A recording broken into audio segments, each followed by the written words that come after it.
Good evening, everybody. I'm so sorry for being late here. We're still having technical difficulties. I can't even talk right.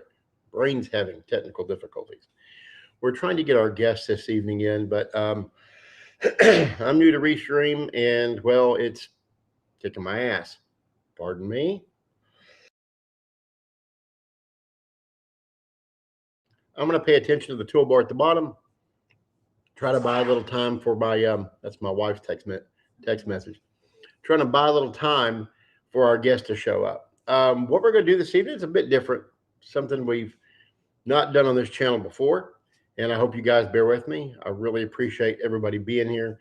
I know we've already lost some folks because of being late to my own stream. I think I was born late.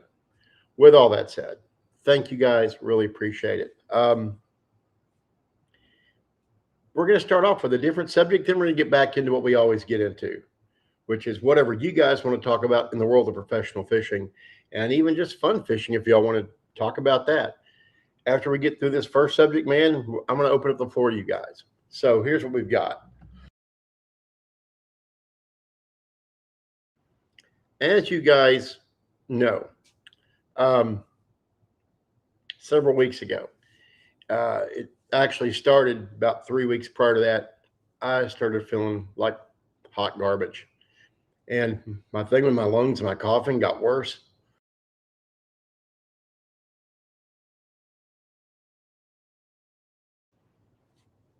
And then things went more downhill from there, kind of unexpectedly out of nowhere. And I couldn't really describe it other than to say I systematically felt horrible. Like not only constant pain and no energy, muscles weren't firing, reflexes at all weren't firing. Things, I mean, just going to try to stand, even this isn't just a recliner here, this is my lift chair. It's actually a medical necessity for me. Without it, I would be in the bathroom or the bedroom. And this allows me a place to do content. Aha, let's see here. Let's go ahead, and our guest is here. Okay, let me go ahead and bring her up. She's gonna have a dark screen here. We were trying to get her her avatar working, but like I said, it's been technical difficulties. So essentially what happened is, like I said, I was feeling systematically horrible. And I don't like hospitals. I don't like emergency rooms. I make a habit of not going. And you pretty much have to drag me kicking and screaming. And well, it got to a point where it was so incredibly out of control that I literally could not move from my chair. And I called EMS out one time. They checked me, and they were looking for signs of sepsis. Now, when you get to a certain part of sepsis, your blood pressure craters. They weren't seeing that yet. It wasn't normal. My heart rate wasn't normal. Oxygen, nothing else was normal either. But it wasn't like off the cliff, according to what they say. But they're also EMTs, right? They're looking for car crash, like the worst of the worst. I knew what I felt was significant, as an understatement. They said, monitor it, call us back. They no more than stepped out the door till I started hurling uncontrollably. I held on for 4 more hours until we called them back. At that point, I couldn't move from my chair. They had to slide me out of my chair, get me to the gurney, and they rushed me to the hospital. And that's where things got even worse and fast. Now, to cut to our guest here, let's make sure. Let's see. Can you hear me, JCarr? Can you hear me, JCarr? See if I can hear her. I can't hear her at the moment. See if your mic's muted there, gal. So essentially what happened is I got there, and that's going to be her. Oh, okay. I want to see if I can hear you. So if you can, please see if maybe your mic's muted. And just interrupt, say anything. You're good. So essentially what happened is, like I said, got in, they started running all kinds of tests, which made them run more tests and more tests and more tests. And they brought in like a handful of baby aspirin saying, you had a heart attack? And I'm like, I don't think so. No, it ended up being severe sepsis, completely life-threatening, organs shutting off the light switches, sepsis, and diabetic ketoacidosis, which had caused me, we're suspecting over about the previous 3 weeks and then that 5 days I was in the hospital, I lost 46 pounds of muscle, not of fat. Y'all know me. I could use the 46 loss of fat, of muscle. My body was chewing on itself, organs were shutting down, and they rushed me into a care unit that's like not intensive care, but just beneath it, kind of as a staging area to if they have to move you to intensive care or to another hospital or whatever, just kind of an immediate care unit. Okay, she's having trouble with her mic. Then, real quick, production on the fly. If it's not showing your mic is muted, then you might have to select which mic you are using. So go to the arrow that's beside the microphone symbol and click on it, and it should bring up your list of microphones, and pick one till you find one that works. So anyway, on the fly production. I feel like I'm back in radio again. Anyway, so what happens? Sepsis, ketoacidosis, body shutting down, and that it just got worse. For the first 48 hours, I got a lot worse. And it got to where they pretty much thought I was a goner. I thought I was a goner. And the best way to describe the feeling, because there is no real description of what sepsis feels like, is that your body is being poisoned. I mean, it is blood poisoning. It's literally an infection of the bloodstream that where it carries it to all of your organs. But you feel poisoned. You feel like every part of you is sick. Everything hurts. Everything feels severely ill. It's like your body is being wrung like a wet rag of every drop of everything that you have, and then wrung more until you start to tear from the inside out. Best way I can describe it. And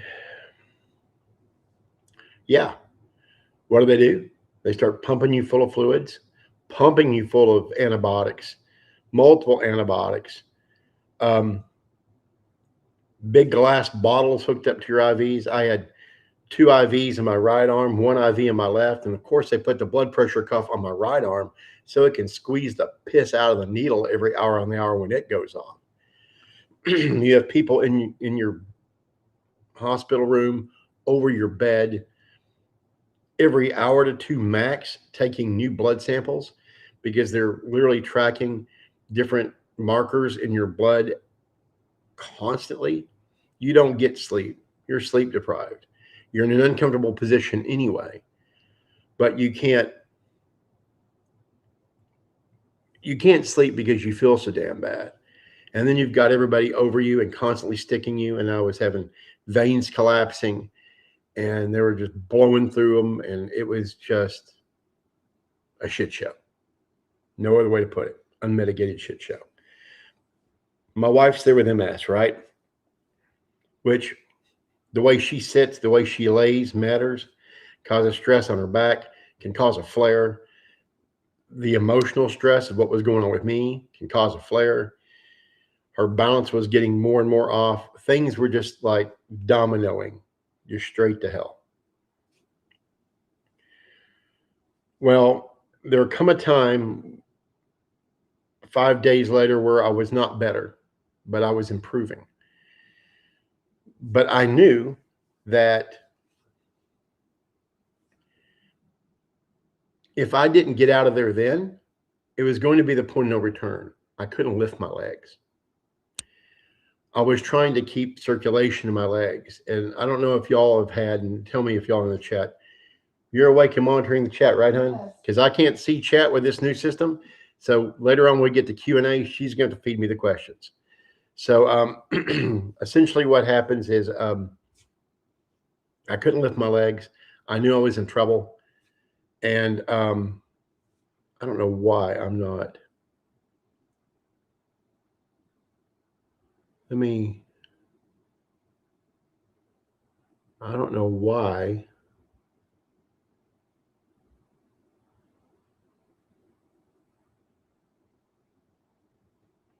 Sorry, I'm seeing her, but I don't know why it's not. Anyway, I was trying to figure out if I could help out her camera there.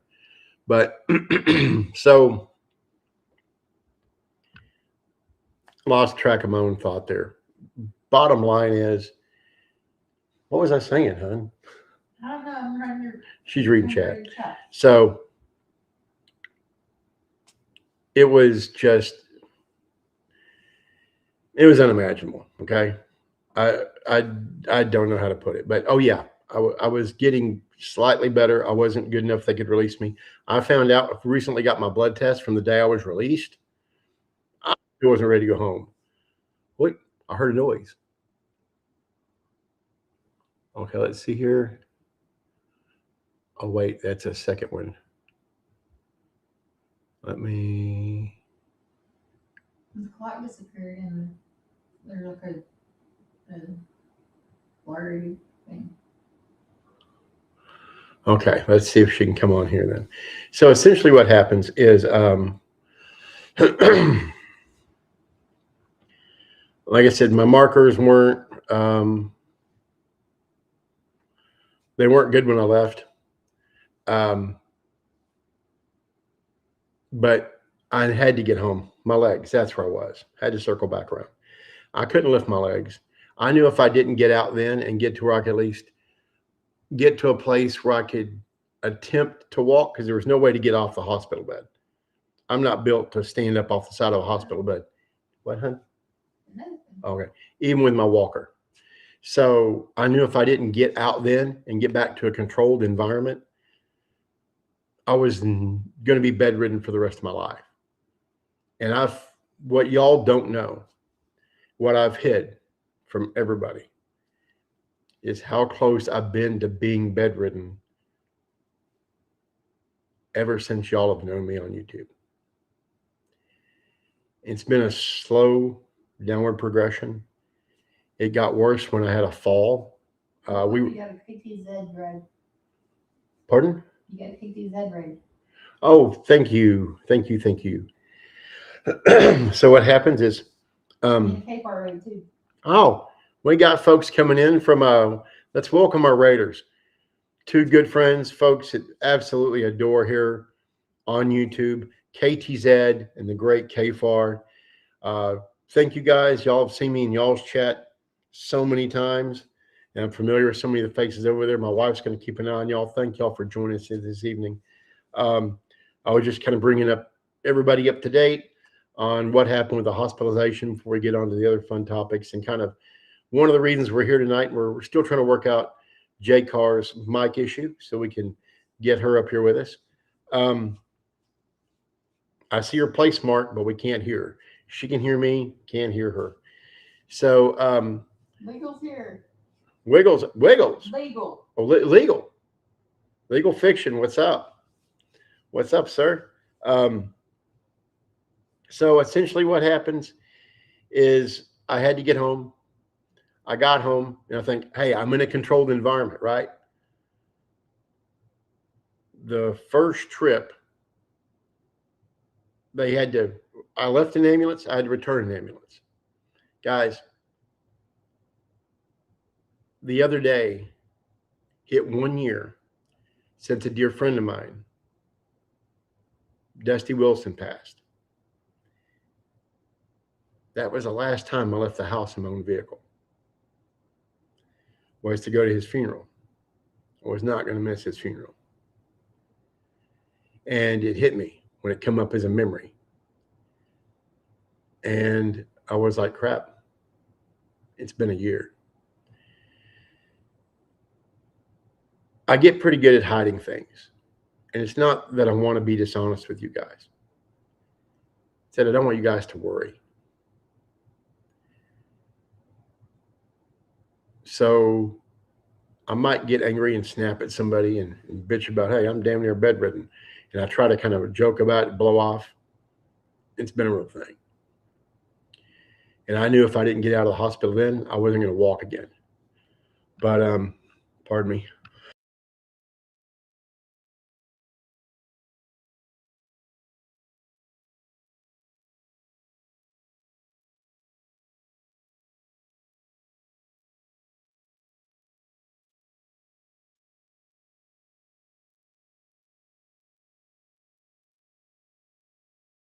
Sorry, I thought I was unmuted. I get home and the transport people are still here. And the first thing I wanted to do, what, hon? I'm getting a call. The first thing I wanted to do was, do we need to pass through? I need to pass through. Okay, guys, my wife is going to pass through here in 1 second. And when she does, I'm going to need to block that for a moment. 1 second. Whoa, whoa, whoa. Just a second, I'm trying to balance. Sorry, guys. Mic's still on, but I'm going to let her kind of get around us here. Okay, there we go. So essentially what happens is the first trip from my chair, which is in the living room, to the restroom, I almost didn't make it. Having lost 46 pounds of muscle, my legs couldn't hold me. I barely made it there and back. The first thing I did was put my pulse oximeter on, and all it did was just flash. And it took a minute or two to read. When it read 188 beats a minute. So it was just throwing a straight error before it read 188. So essentially what happened is that showed me how bad I'd got. Just that 5 days in the hospital. And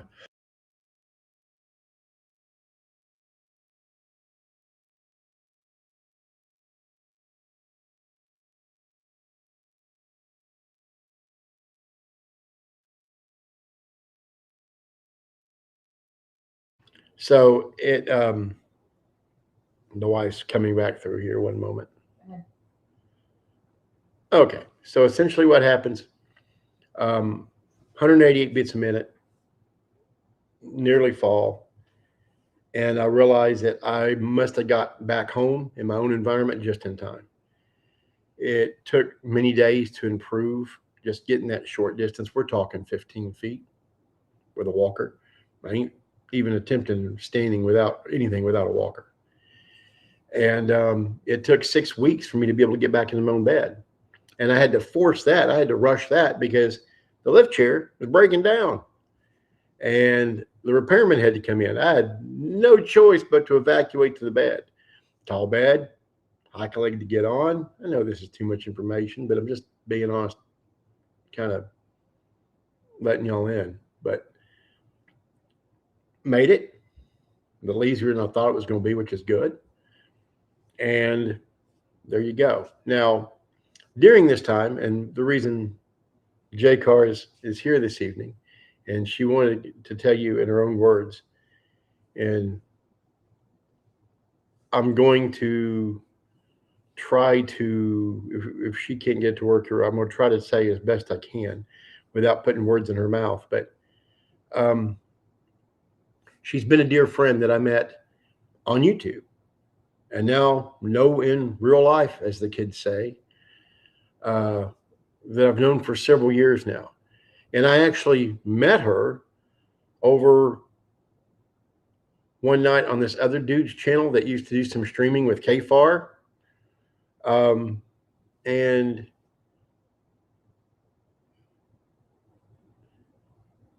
she was kind of going through a rough spell. And I sensed something in her. A sweet, good person that was having a hard time, real hard time. And so I reached out to her, and myself, her, my wife, started talking, formed a friendship. And now I'm honored to have her as one of my dearest friends. Well, when all this broke down, she, by the way, has had sepsis before as well. And she had always heard me talk about a much lesser degree of sepsis I had back in 2018, which was bad. I felt like crap then. It wasn't a blip on the radar to what this was. I mean, nowhere close. And that was bad.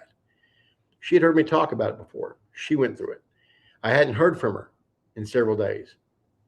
I got worried about her. Knew she lived alone with her pups. And so I started calling. Got her neighbor. The neighbor's like, hey, EMS was over here. They drug her to the hospital. Lost you. Am I gone? Yeah, it's just, it says CT and it's in the circle. There again. Okay. I guess we had some technical difficulties there with hopefully the audio was still going. Anyway, they had carted her off the hospital. She was in intensive care and intubated. Almost lost my friend. When she got out, one of the first things she says is, you weren't kidding about sepsis. It's bad. And I was talking to Dieter Melhorn today. You all might know him. Big presence on YouTube in the catfish industry. And obviously, someone in his family has had some go-arounds with that as well, because he knew full well what sepsis was all about. Anyway, so long story short,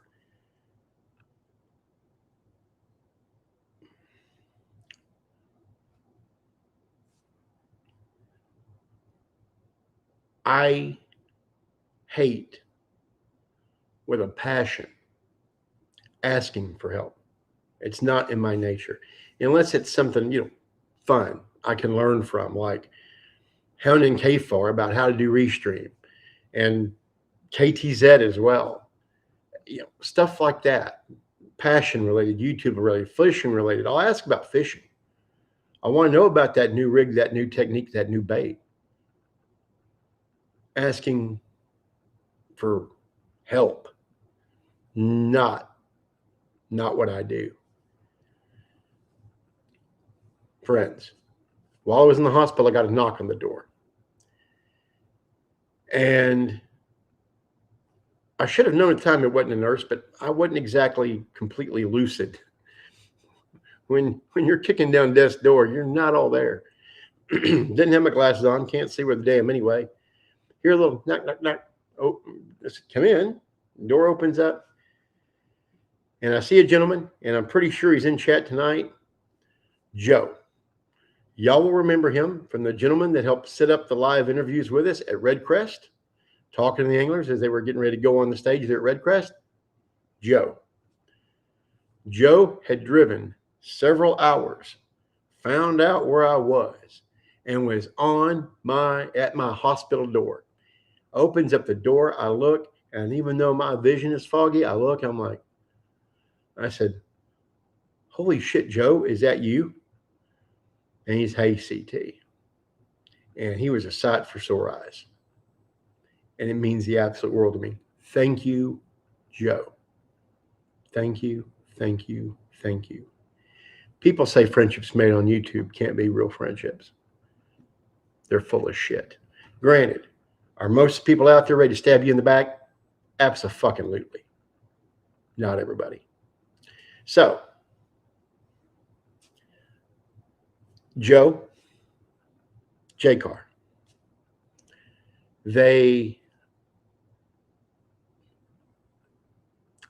especially JCarr right off the bat, was like, you know what? You got to do something. You got to ask for help.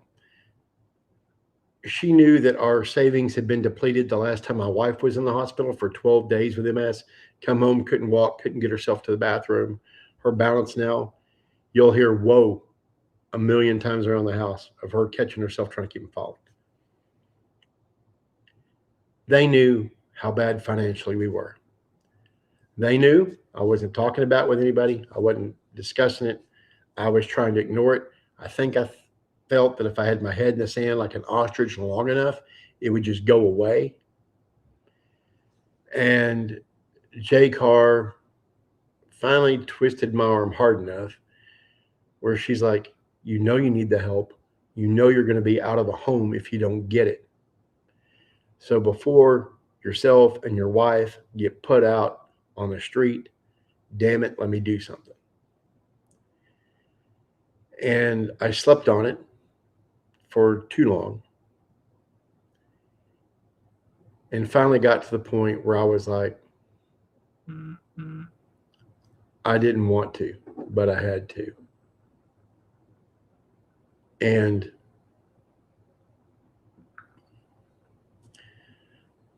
I said, I'll only do it if y'all take the lead. Now, technical difficulties, she was here to tell all of that and her part of the story in this. But enough people close to us finally convinced us it was time to do something, because things are that drastic. We had a little bit of savings until we blew through literally 96, 97% of it just with my wife's last MS flare. We had to have a nurse 24 hours a day for 3 months. Any of y'all that have had a parent that have had to have it or another loved one, y'all know what that's about. Y'all know that's no joke. And we're uninsured. We're SOL.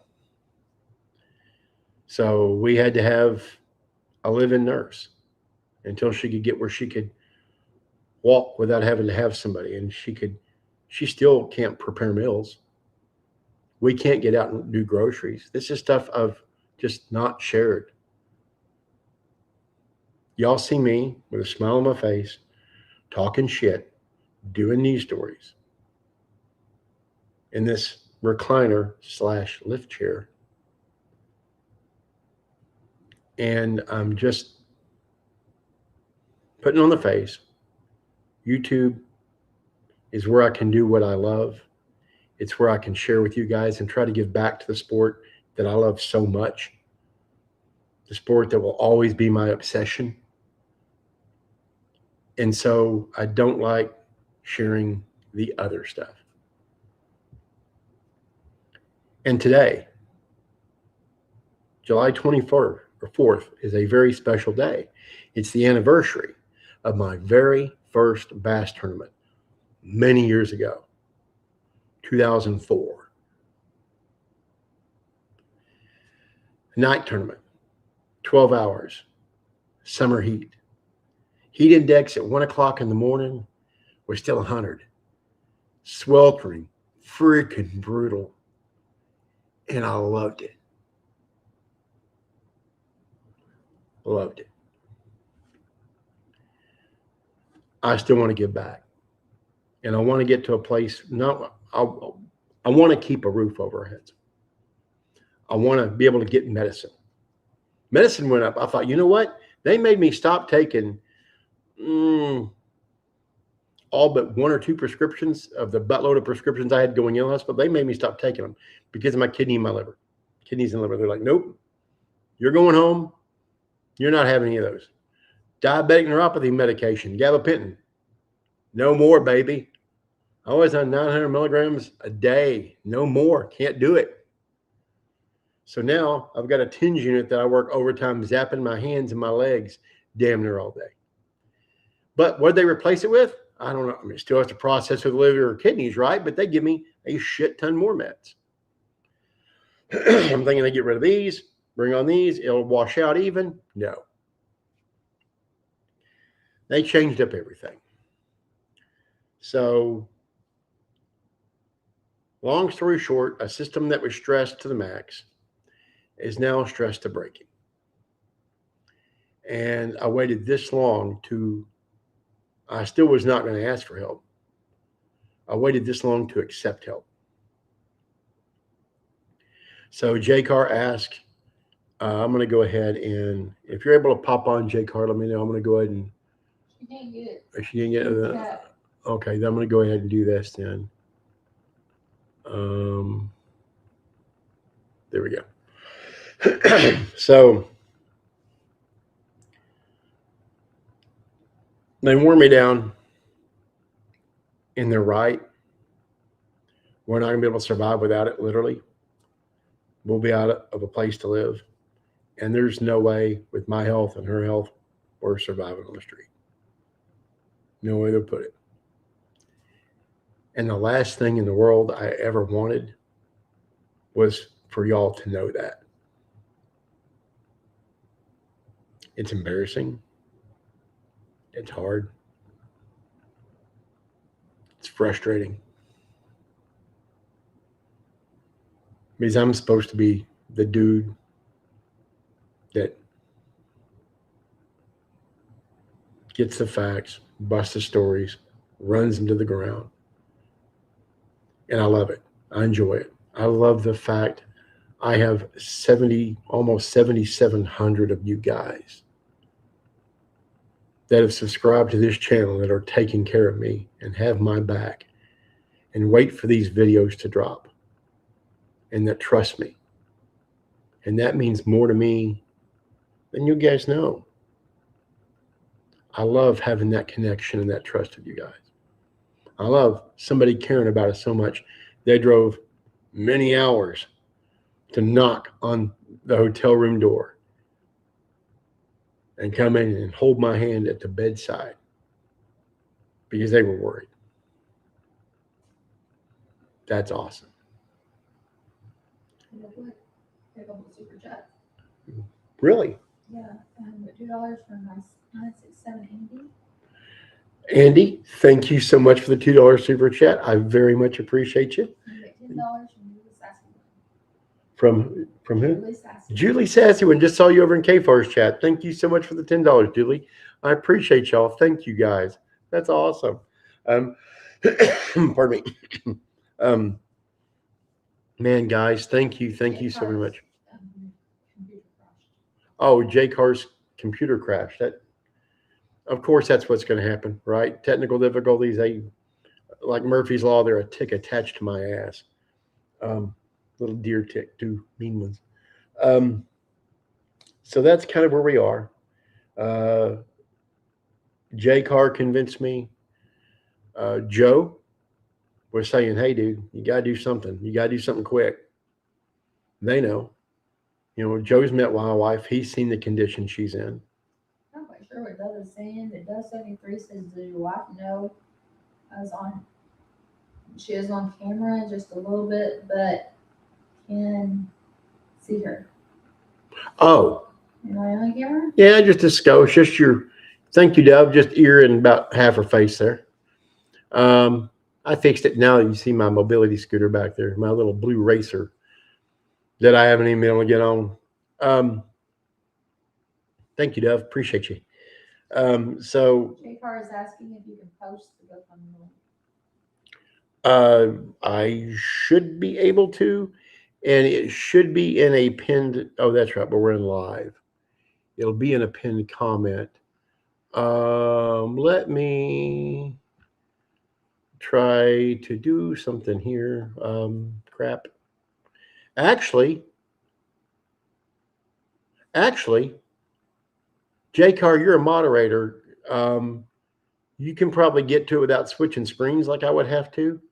Can you maybe grab it and come back and pop it? Just copy and paste and come back and pop it. If you can do that, because I haven't figured out chat. I'm going to have to get some more lessons from KTZ and KFAR to figure out what the hell I'm doing here, because I am absolutely completely out of my world here with Restream. I was always a StreamYard person. Oh. Ooh. Let's see if that helps. I'm going to give her a second if it's able to work. Anyway, that's essentially that. So there are, I need to let everybody know something. There are 2 GoFundMes set up for me. Only one of them is official. Another one was a viewer who said he was going to do it. And I said, please contact me then if you're going to. And I never heard from him. And there's a donation there that is from him, $100 from him, but I haven't been able to get a hold of him and get that squared up. So there's going to be 2 GoFundMes. One you'll see is set up by JCarr. That is the official GoFundMe, the only official GoFundMe. I'm going to continue to reach out with the other guy and trying to find out what's going on there. He didn't have any beneficiary information or anything, so I don't know how that's working. But that's over there, and I need to try to get that righted with him. So be careful which one. And if you have any questions, reach out to myself or to JCarr. And we'll get, y'all can always find me here, drop a message, and either in the chat, in one of the comment sections, hit me up on Instagram. Y'all know how to get to me. But that's kind of what happened. I met JCarr, like I said, years ago when she was having a really tough time. Really tough time. And I was just blessed to be able to get to know her and to make a new friend. We bonded over fishing. She grew up fishing out in the country, farm ponds, the good stuff. And she lives in an area that has some trout streams. So we put together a trout care package and sent it to her at one point to kind of get out there on the streams. Had 2 wonderful dogs, one of which passed, Captain Jack, which was a doll, and his younger brother now, Buddy, who is still there and just a ham. And whenever I would talk to her on the phone, they would hear me and bring toys to the phone and insist on talking to me and not let her talk. They wanted to talk to me on the phone. I love dogs. I'm a dog guy. Anyway, so that's kind of the housekeeping stuff. There'll be a link.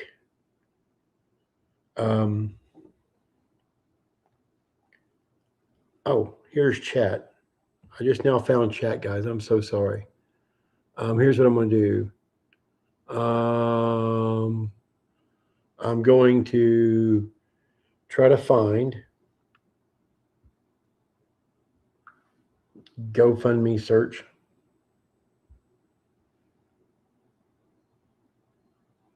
I'm going to try to do this.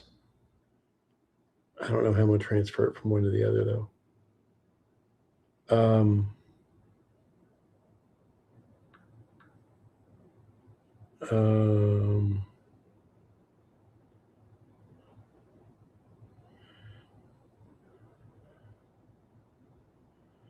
I'm going to try to, I'm going to copy that link, and then I'm going to try to find a way to get it to you guys. Oh, Walter Tucker. I don't have it on a community post, but I can get it on. Oh, hey. Yeah, Dove. Here's what I'm gonna do. I'm gonna put it in a pinned comment in the community section of my latest community post, Dove, and I'm gonna make you a moderator if I can here. That way you can drop it here. We all know Dove is more than capable of being a moderator here too. Or actually, guys, I can do this too. 1 second. I'll put it there, but I'll also gonna do this. Let me turn down my own volume so I don't blow it out here. I don't know why I didn't think of this, guys. I'm sleep deprived. Here it is.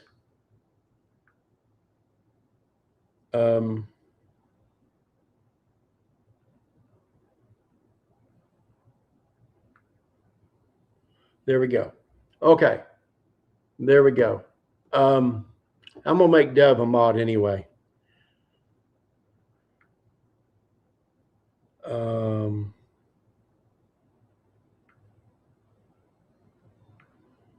There we go. Mod. Congratulations. You're a mod on yet another channel there, Dove. Appreciate you. So there's a link. I went ahead and pinned it. So yeah, that's kind of what I wanted to get to there. We are in pretty bad. Of course, I get home and the damn chair breaks right on command. Horse shit that is.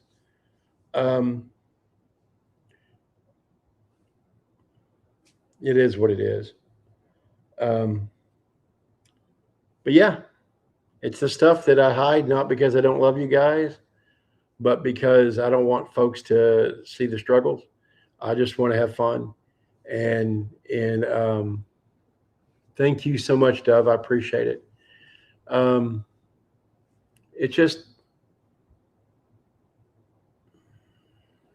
It is what it is. Like I said, I don't like asking for help. Anyway, that's where we're at. We're just trying to survive. My hope is that we're able to get back on our feet better in the next 6, 8. I want to think 10 months. Hopefully 6, 8 will do it. And hopefully my health can improve. And then I want to get back on the damn water again. I want to go fishing again. There's places I want to see. It's not pinned. It was supposed to pin. It said it pinned. It says pinned. Oh, it didn't say show on stream. There we go. There we go. There we go. Okay, now it should show pinned. Hey, Dove, you're good people, man. Oh, thank you. Appreciate it. Yeah, this is one of my favorite shirts. Love this thing. So that's basically where that's kind of what has went on through the last however much time since I got rushed into the hospital. First ever trip in an ambulance. Wasn't looking forward to that shit. And boy, I'm a big dude. If you have me up kind of on a high center of gravity like that, and they're sitting there rushing me and they're taking turns kind of quick, and I'm feeling the whole gurney kind of doing this number, I thought they're going to have a real hard time squeezing my ass out of this ambulance if the whole damn gurney tips. I was crapping my pants a couple times on the way there going, what the hell? Oh, and you know what? Let me tell you something. This is for all the dudes out there. And I got an apology to the ladies in this little tidbit that happened. Guys, I think you can get shot and it's not as bad as getting a catheter while you're awake. Ask a couple of my friends, y'all ever got a catheter? No, while we're awake. Raise your hand if you've got a catheter while you're awake. I think the whole emergency department heard me scream. And ladies, the apology. I used to pick on y'all about childbirth. Now that I can take a different caliber of bullet than I used to in an unnatural fashion, not going to do it anymore. No, not going to do it anymore. Shit hurts. Shit hurts. Bad. I think the nurse was just trying to show off her amazing skills. But she's like, oh, it'll be easy. A little bit of pressure. Whoop. Nope. And coming out hurts no less than going in. You ain't lived till you've had a catheter while you were stone cold awake. Anyway, enough of that. But it should be pinned in the comment section now. I'll make sure to put it over on the community post underneath the post for this live. Pardon me one moment.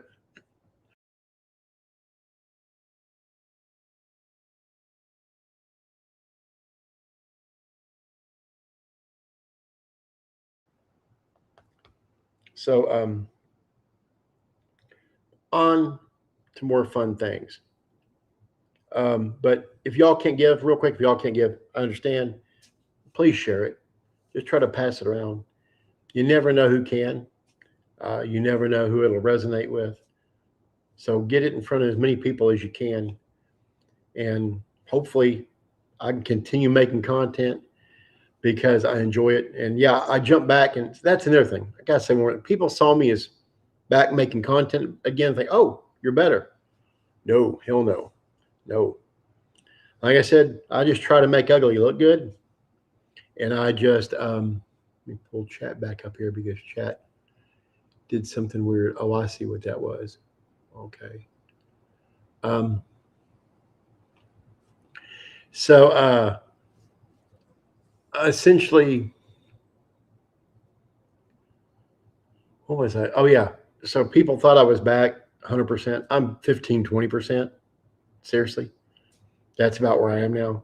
I'm struggling to kind of yeah.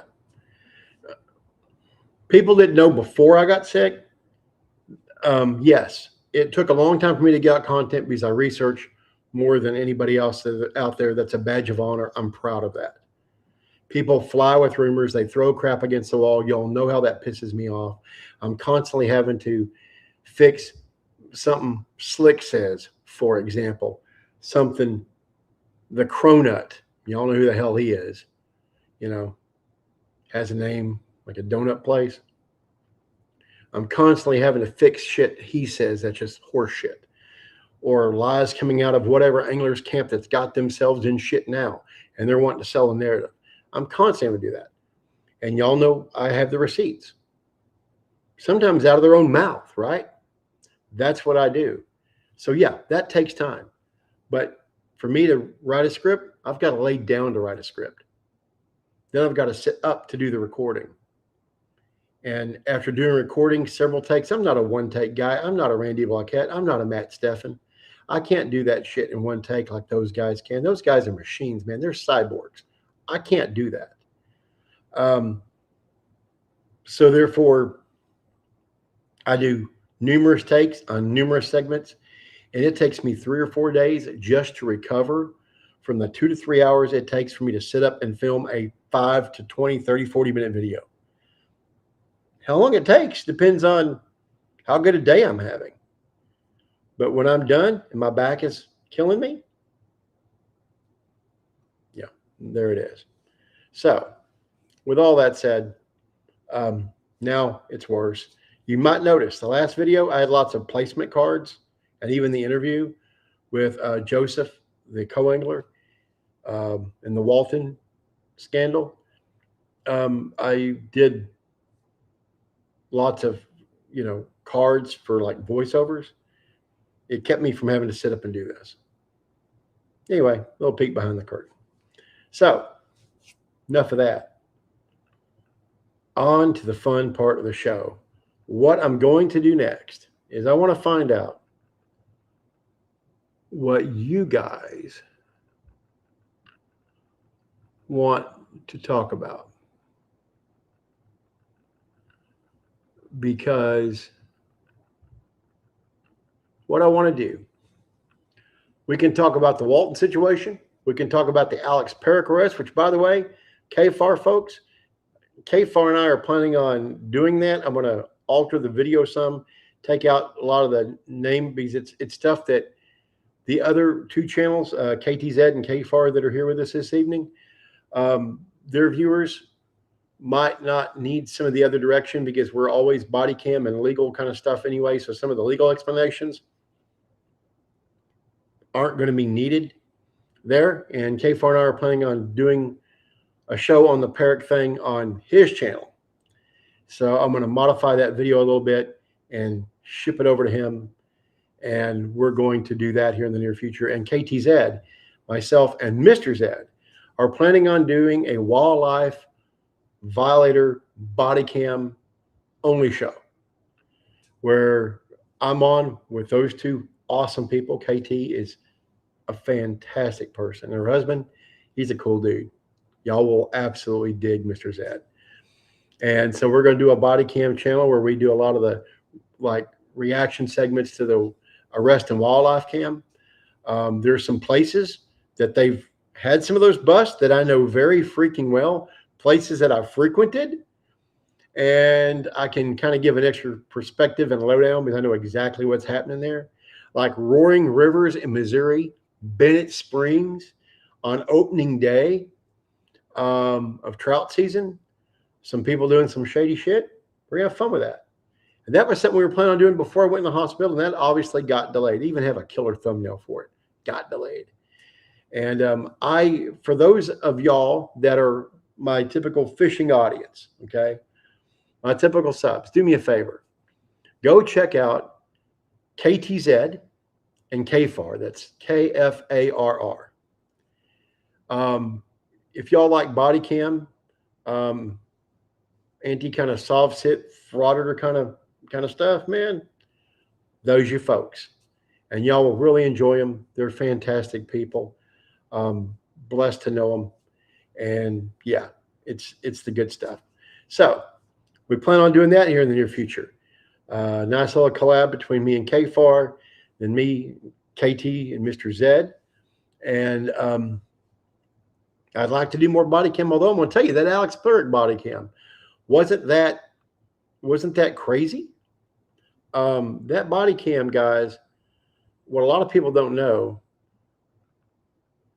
sorry, my screen stopped doing something there, is that was 10 different camera segments from 8 different officers. And I had to go chop it in a way that it wasn't a bunch of repetition and a whole lot. There was enough dead air there anyway. Thank you, City of Chicago. And yes, I know it looks like it was filmed on Potato 1.0. Absolutely. The audio's gold. Some of the quotes that come out of that when he told the officers, what if I kick you in the face? And when he asked if their body cams were on, and they said, yeah, they've been on. And he goes, what I fuck? I mean, you can't make that up. It was hilarious. The fight between him and the officer over how much he'd had to drink. The foot chase where he takes off running down one of those Chicago alleys, and the cop knows that if he goes down that alley, he's just going to wind and try to loop around back behind him. Does the cop chase? No. He stops, he pivots, goes 180 degrees the other direction, and there comes Alex appearing right out in front of him. 1,000 IQ move. That cop knew right the hell where he was going to be. He'd seen it 100 times. That's his beat. Boom. Funny stuff throughout that whole thing. Telling the officers if they vote for him, he'll make sure all the tax dollars go to the local PD. He's not running for an office. I mean, if straight alcohol were a blood type. So I don't know what else y'all have seen of that.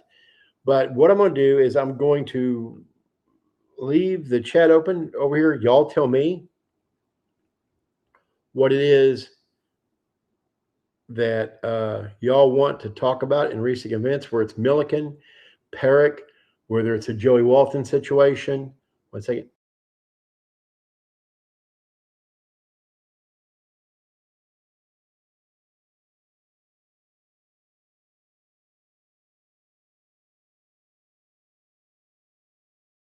Let's see here. Oh, yes, Julie. Yeah, no, I just now saw Julie. Yeah, I get it. Yeah, I can imagine. I respect it. Female or male with a catheter. I respect it. Whole new respect for it. Screw that. Not cool. So if y'all want to talk about something where the latest,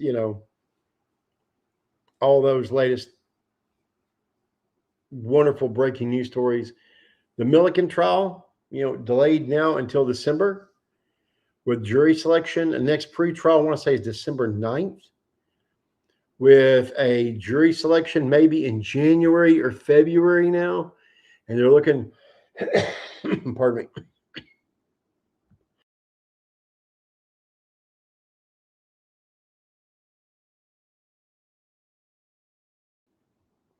they're looking to start the jury or the trial the day after jury selection, whenever the hell that's going to be.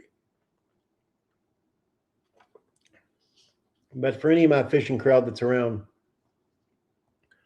whatever y'all want to talk about there, if any of y'all want to come on, I'll drop the link over in the chat. If y'all cam up, make sure your mic's working, make sure your cam's working. I'll bring you up here. Feel free. Let's see. Yeah, I don't know why it didn't pin that earlier. This is showing that it's pinned. Oh, wait a minute. Oh, there it is. Now it pinned. Guys, this is my very first live stream. I've done a pre-recorded interview. I haven't done a live stream on Restream before, so this is literally trial by fire. But there's the link there. I kept looking at what I thought I did to fix it when Dove told me about it earlier, and I wasn't seeing it fixed, and then I just found it. So I'm learning as I go. But Restream is a hell of a lot cheaper than StreamYard. StreamYard, they'll bill you even when your trial is over. After you've canceled. You have to cancel. I canceled. They still billed me. So much so when I called the credit card company, they didn't even have to dispute. You know what they said? We're used to it. They do it all the time. Kid you not. So thank you, StreamYard. So let me go ahead and pull chat back up. And I want to see if there's anything y'all want to talk about.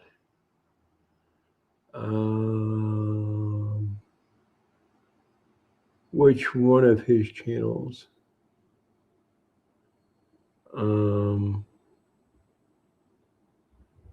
Yeah, wildlife violator, meaning just game wardens making stops, basically body cam of game wardens. Arrest cam, I think it's Rest Cam, Fish and Wildlife is the new one, and he's had some problems with his channel. They tried to come out and say it was reused content.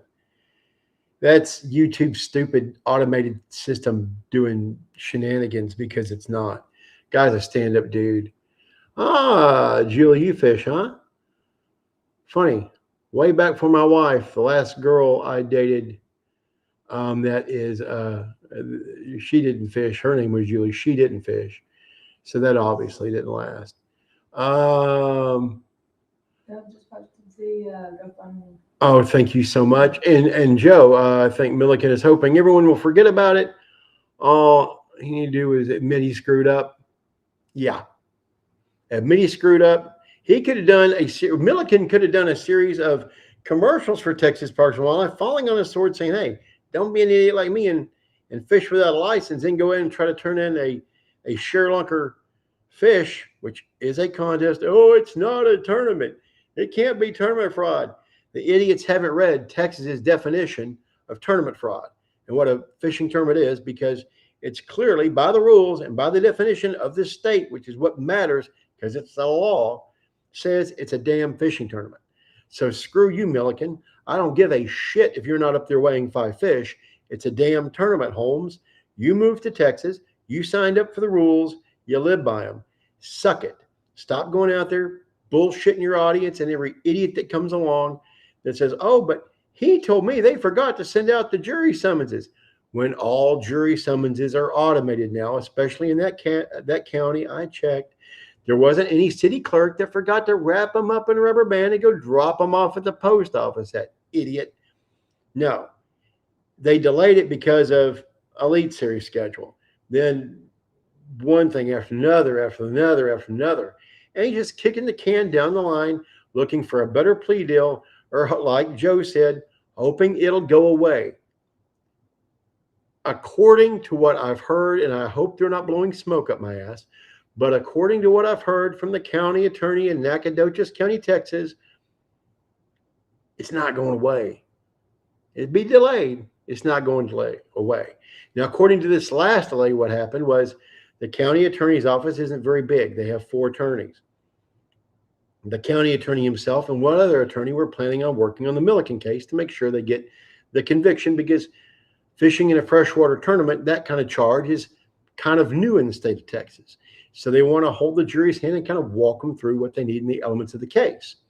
Well, essentially what's happened is they had a prosecutor have to take sick leave, only 6 or 8 weeks, but put them so far behind, they didn't want to immediately run that trial at that time with being a man down. And so you have 2 on the case. You have 1 handling all the other day-to-day. They didn't want to risk that. I respect that. So they asked for the fall. They asked just to delay it to the fall. The defense come back and said, what about later in the year, next year? So there you go. December 9th, next pretrial, January or February, jury selection, maybe. And the day after they pick jury, trial. And wouldn't it be great if I was feeling good enough then that I could actually get back in my vehicle after over a year and drive out there and cover it? Wouldn't it be great if I could get permission and send somebody over there to film from the courthouse? I would love it. There's one person ain't gonna like that shit. His name's Ben Milliken. FAFO. Doug says, try clicking on the comment through GoFundMe and select pin comment. Okay, let's see here. Okay, let's see here.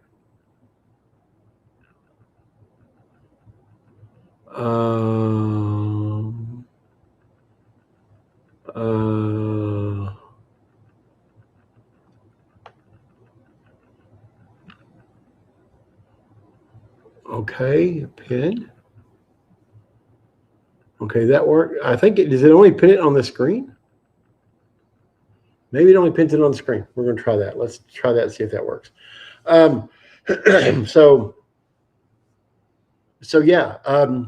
And I got surprised today. We didn't even have everything really up and running. Oh yeah, it absolutely takes her. Thank you so much, Dove.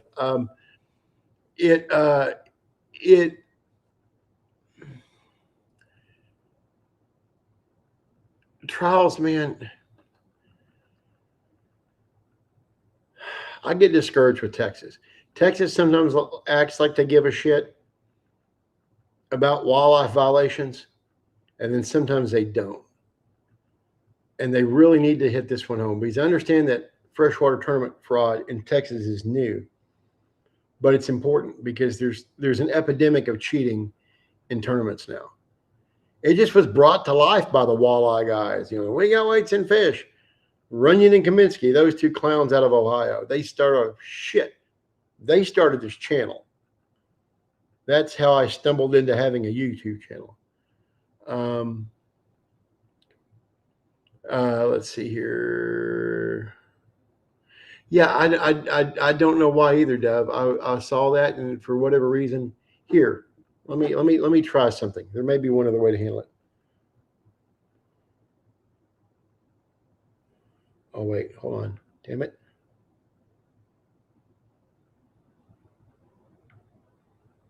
There we go. Yay. There we go, Deb. Thank you. I have a phone right here. I'm just so trained on looking at the screen, not at my devices while I'm on doing a video or a live, that I didn't even think of that. I'm an idiot. I'm sleep deprived. I've been up a damn long time. So there's, thank you so much, Dev. I appreciate it. I know you had to bust out the crayons and butcher paper for me, but thank you for your patience. I appreciate it. So let me go ahead and drop it from there from now, and it should stay pinned otherwise in the chat. Let me know if it moved it from pinned in the chat.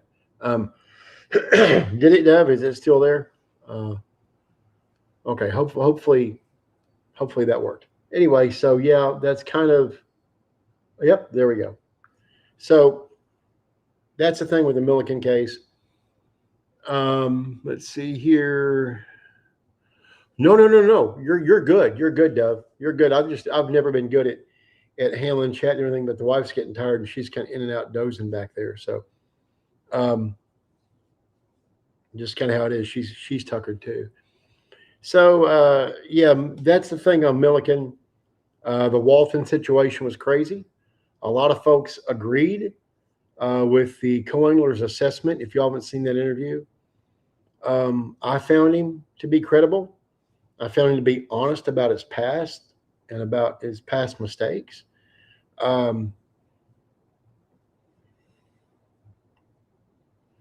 Again, some of these anglers they should not be scared of me. I had another content creator, which a lot of you guys in the fishing world know. I'm just going to say it. Steve from Get Your Fish On, Steve Chapman. Steve told me one time in a private conversation, said, hey, these anglers, a lot of them have told me they're scared of you, which I think is hilarious because it's not what I'm trying to do. They don't need to be scared of me. I don't just go after people. If they screw up and they don't hold themselves accountable and they're not honest and they're doing something that's misleading the fans and that's hurting the industry and hurting the sport and hurting the integrity of the sport, yeah, I'm going to go after them. But not like a vendetta. It's going to be to report facts, show what really happened, and hold their feet to the fire. That's what it's about. It's old school investigative journalism. That's what I practice. That's what I grew up on. Y'all will see some clips of that from my early journal. Well, not the investigative part, but my early journalism days in the GoFundMe video. So, yeah, I mean, they don't need to be scared of me. Right the opposite, like Trey McKinney, JT Tompkins, Matt Herron, Randy Blockett. He and I were sworn enemies. Did I let that get in the way of when I did the investigation on his tournament disqualification, whether he had actually committed a violation or not? No, I didn't let that get in the way. Absolutely, Dub. That's it. I don't come without receipts. If I do speculate, I will say it's speculation. If it's my opinion, I will state it as opinion. Clearly. But no, I don't play around with that because I'm not out here trying to accuse somebody of doing something they didn't do. It's not what I'm about. But Randy, everybody thought, CT's researching Randy. Shit's about to get interesting. It was a whole bunch about nothing. And I said it. And I told Randy, hey, I'm going to be looking into this. I'm going to be investigating this. Whatever happens, happens. I think he might have thought, oh, shit. Like maybe I was going to go on the attack, but I found out it was a whole lot to do about nothing. And I told him, and he was appreciative of that because he knew it was. And at that point, he knew I wasn't going to lie to him and I wasn't going to abuse that trust. We turned into friends, which if y'all know the history, I literally have a video on this channel that's called Does Randy Blockett Need an Intervention? I now consider him a friend. Amazing what just honesty and seeing eye to eye and getting on the same page will do. Has he said some stuff I absolutely do not like? Yes. He's entitled to his opinion. And we can agree to disagree. I see who he is as a person. I think he's a good dude. He's passionate about what he believes. He lets it show. That's his right. I support that. Bring that all day. But these anglers that are scared, if they haven't done anything, they got not a damn thing to be scared about. But those guys that I've exonerated, I would think they could tell those people, if you didn't do something, you want CT on your side. You want him being the one looking. All I give a damn about is the truth. My only loyalty is to the truth. When I first talked about the Trey McKinney investigation,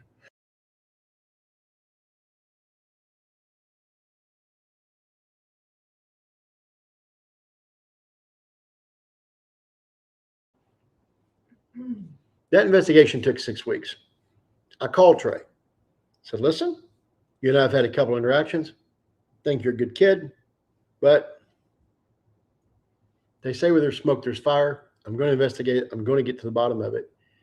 And I just want you to know first that I'm going to be doing it. And that whatever I find is exactly what I'm going to report. I'm not going to pull punches. Personally, do I hope it comes out well for you? Yes, I do. I think you're a bright young star. If it doesn't, I'm not going to lie. Now, for a 19-year-old at the time, his response blew my mind. He said, I'm glad you're doing it. I know I'm going to come out clean. And it's for that reason I'm glad. It's about time somebody looked into it. Maybe we can finally put it to bed. And he was right. He was clean. Fishing with the bobber checking in. FWT. Whatever happened to the dual threat guy? Is he still on the run? To my knowledge, yes. Timothy Ray Lynn is still on the run. And there's still that.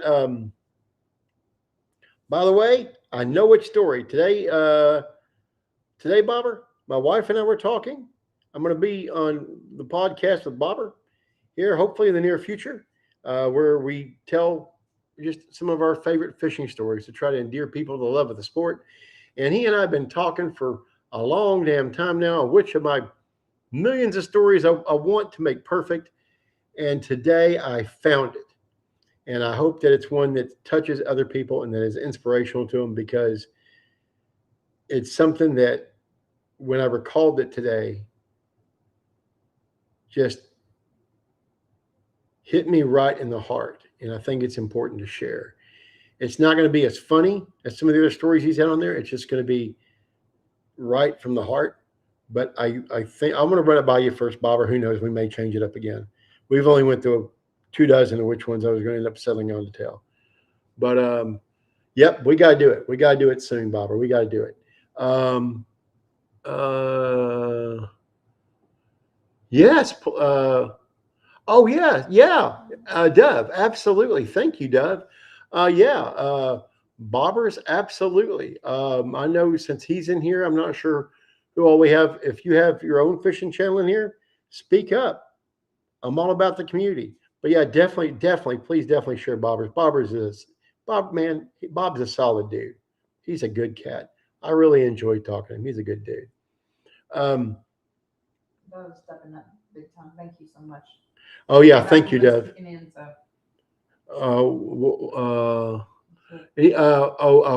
Real quick before I get on to Flint Davis, that I know of on Timothy Ray Lynn, the dual threat fishing guy that I know of, he is still on the run. What I found out is how he made his seed money to pull off his scam. There are 3 felonies warrants out for him in the state of Tennessee that stem from fraud. Of y'all in the fishing world will remember that when he very first pulled off the dual threat thing, was passing himself off as Ethan Phillips, which was really the name of his adopted son. Yeah, guys, for those not in the direct fishing community, a guy basically ran a scammed a bunch of professional anglers out of money, saying it was going to be this new awesome team tournament, skipped out, ran, didn't pay people, took their money, hauled ass, and was using his adopted son's name, teenage adopted son's name, not even his name, because there was no digital footprint really yet of his son. So he would kind of fly under the radar, when if you looked up Timothy Ray Lynn, you'd find out he was a scumbag. And so he threw his son, and he had his son signing all the checks at the tournaments. So he made his son an accessory to bank fraud by signing off a bunch of bad checks to anglers for thousands of dollars for tournaments that they were supposed to have won. And so 3 warrants, but during the start of all that, he was telling anglers that he had a background, that he used to own a construction company. It was a front.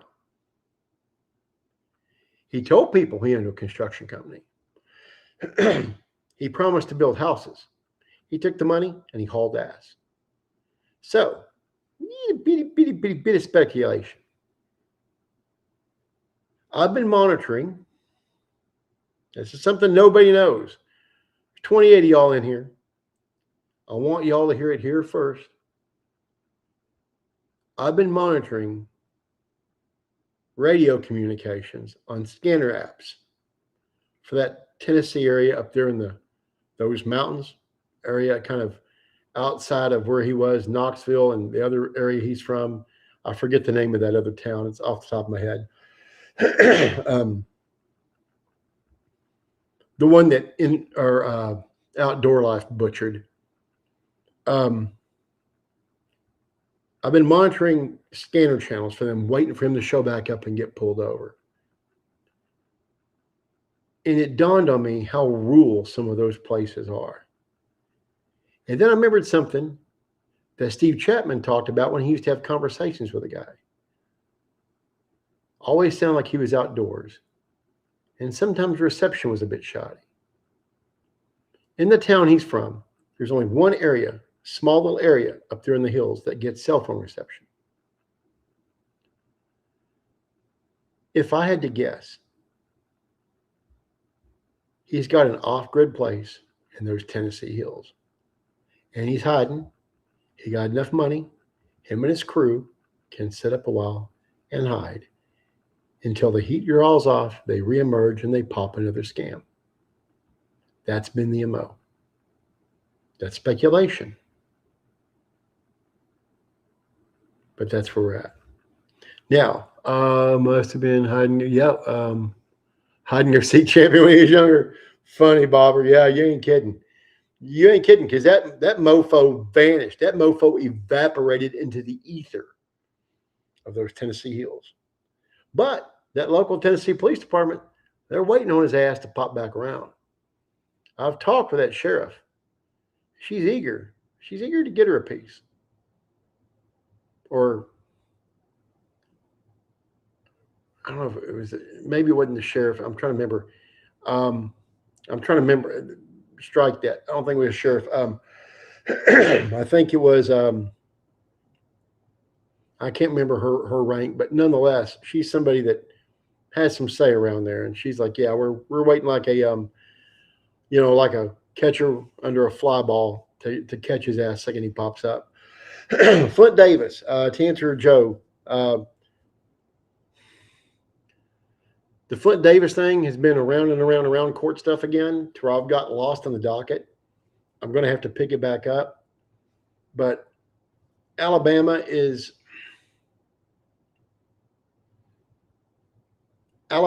been sketch. Yes, Dev, his picture is out there. Oh, yes, his picture is out there. Real quick, I'll finish up this thought, then I'll go back to one of the funniest ways Timothy Lee Ray's picture is out there. So what happens is, on the Flint Davis thing, I'm waiting for more things to kind of go through pretrial. Pardon me.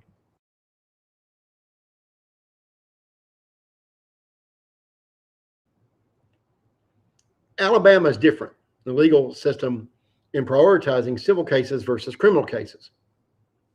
So in most states, prosecutors want to get the criminal trials done before they go ahead and let civil trials pursue. Alabama doesn't care. Alabama, you could damn near do them at the same time, which is sketch. Not really at the same time, but way too close for comfort. And one side was saying, hey, we got to get the criminal sewed up before we start the civil. And the judge was like, actually, we don't. Let's see how long the civil is going to take. We just may bump it. So he may be found guilty in the court of public opinion before he's ever tried on the criminal side. But I go back to what was said about the footage.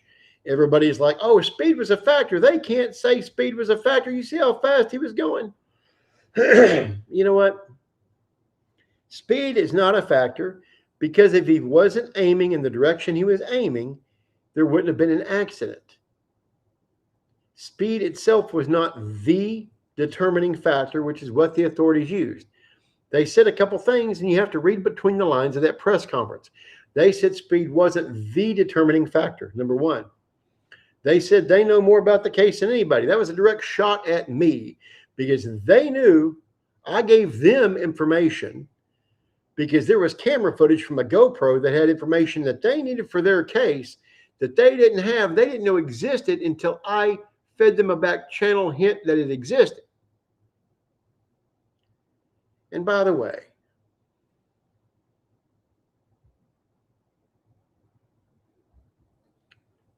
to that angler, if any of your boys are watching that had that camera and you're wondering how the state ended up asking you while you were at that tournament to see your GoPro footage, if you're wondering how that happened, your best friend, the mouthpiece, he sold you out to me. If you know, you know. And now you know. And you know who I'm talking about. He called me up. Now, how did I get, so that's how I got that information, right? And by the way, important information for y'all that don't know, a boat during a tournament, speeding down, didn't clearly see a guide boat that was sitting in an area right in front of him, hit it broadside, killed 3 people, severely maimed 2. Horrible accident on Smith Lake in Alabama. Right outside what we call the Catalina wine mixer of bass fishing, Coleman, Alabama. That other camera footage was important because that one particular angler, oh my gosh, Dev. Hey, Thunder. Yes, so glad you were here, Thunder. So glad. That angler that had that camera footage happened to be the angler.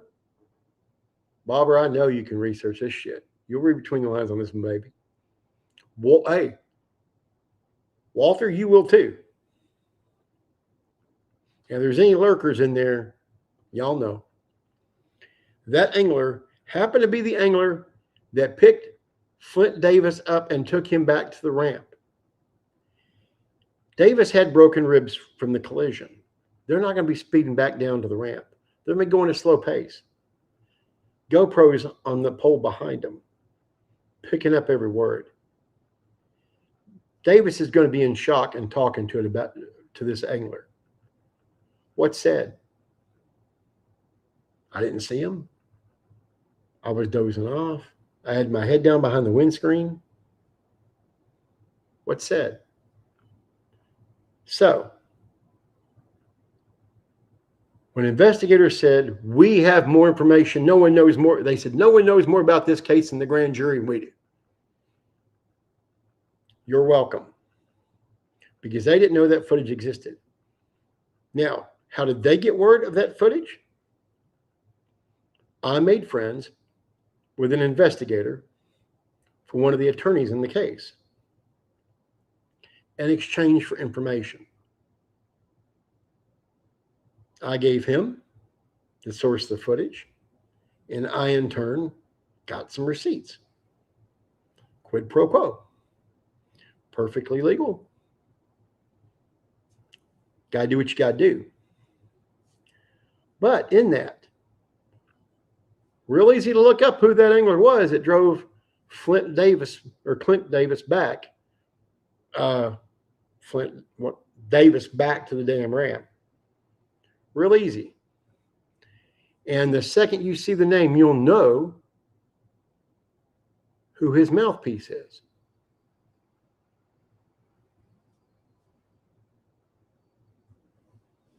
Y'all have fun. So now back to the question of picture of him out there. Yes. Of Timothy Ray Lynn. Yes. The last coolest picture was one that was in a local paper that was submitted by his mother when she filled out a missing persons report, fearing he was dead. I got that from an informant, a professional angler, a very well-known professional angler, household name. Got me that. You know who you are. Thank you. And said, why don't you post this? I said, I think I will. So yeah, they've been looking for him, fearing he was dead for a while. No, he was just hiding, pulling scams. But using your adopted son's name to commit bank fraud, that's a new low. Let's see. Then the Alex Perrick body cam. That was the body cam we were talking about over at KFAR and KTZ's earlier, Dove. Well-known YouTuber. I think the medical term for his condition is shit-faced. One of the most drunk people I've ever seen. Yes, the video sounded like it was filmed or looked like it was filmed on a potato, but the audio was great. And that was a lot of fun. Yeah, that was interesting. We've covered Milliken. Let's see, covered Walton, covered Lynn. If there's anything else anybody wants to ask about or have fun about, or if anybody wants to come on, let me know. Hey, Bobber, are you still in here? You want to pop on for a bit, Bobber? I think you and I could be entertaining just shooting the shit. You're fun, dude. Bobber's a seriously good cat. Bobber, let me know if you're in here because I want to bring you up and we can share one of the stories that I can't tell on your channel here and give somebody a good laugh. And I think you know which one I'm talking about. It has to do with super glue and a shirt. If he doesn't pop soon,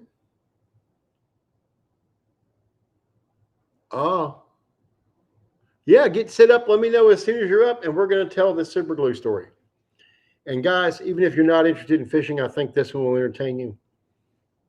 I'm going to set up the story while Bobber gets set up, and then I can go into the actual story once he jumps on. My very first bass club home was a Bass Nation club. And for those that you don't know, there are two big national tournament trails, Bassmasters and Major League Fishing. And they both have feeder trails. Think of feeder trails as minor league teams, like a baseball team. You got your big league teams, and then you have your single, double, AAA. Literally how it works, right? Best way I can describe it. Well, essentially what Bass Nation is a minor league team for one of the big organizations, for Bassmasters, who I used to fish with. Fished with them for 18 years, loved it. Was an officer with a Bass Nation club for a lot longer than I care to remember, was president for a lot longer than I care to remember. Out of my first 14 years of fishing, I spent 13 as an officer of some point.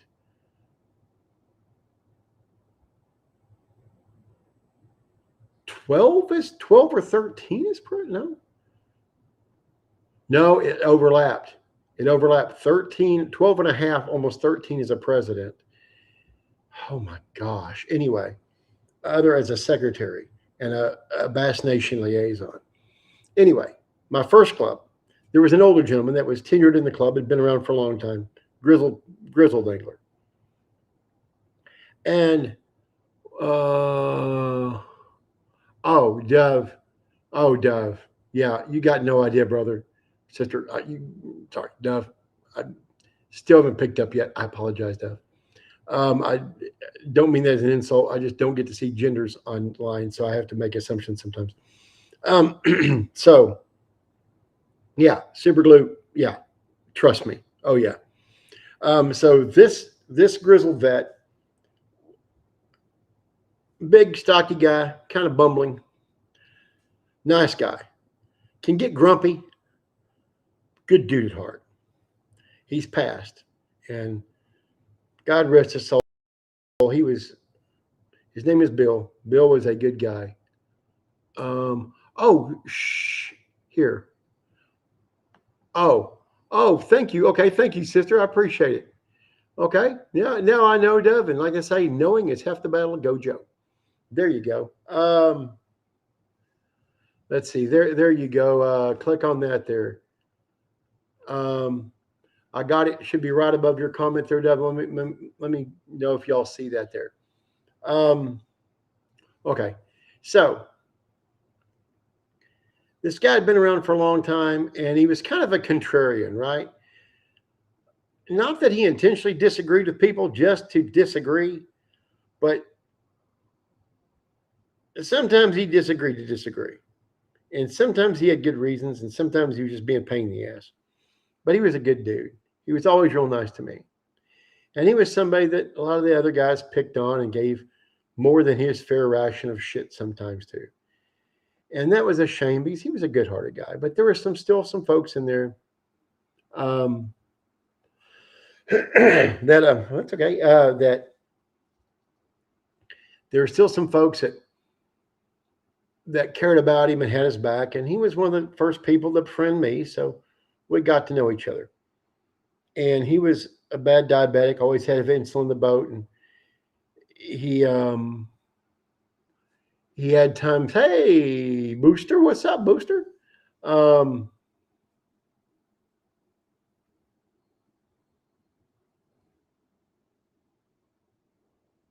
Wait a minute. Why do I know that name, Mike Dove?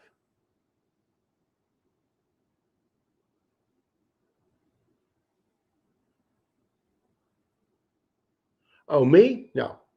Okay, I don't know. For some reason, that name rung a bell there for a minute. Kind of stopped me down. Could be the sleep deprivation playing jokes on me. Anyway, so this veteran was always fun to fish with. I drew him on a handful of occasions in random draw tournaments. And you either loved him or you hate him. Hey, Booster, you either loved him or you hate him for whatever he was up to at the time. And, oh, here we go. Let's go ahead and get Bob in here. Oh, okay.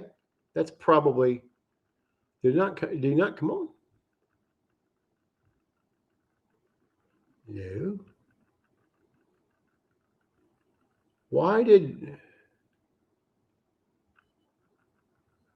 Here we go. Hey, can you hear me? There's my boy. Okay. Do you have audio? Can you hear me? Yeah, I got you. Got you loud and clear. Thank you. This is Bob fishing with the bobber, man. Good, solid cat. So yeah, we kind of discussed this cat once upon a time offline, and so Bill was, he was a personality, right? He loved to give people shit too, and he caught a whole lot, more than his fair share. Real kind-hearted dude. But in fishing, for those of you who don't know, there's always been a fad of taking super glue and dotting your knot with it to keep the knot from slipping, especially if it was like an improved clinch knot.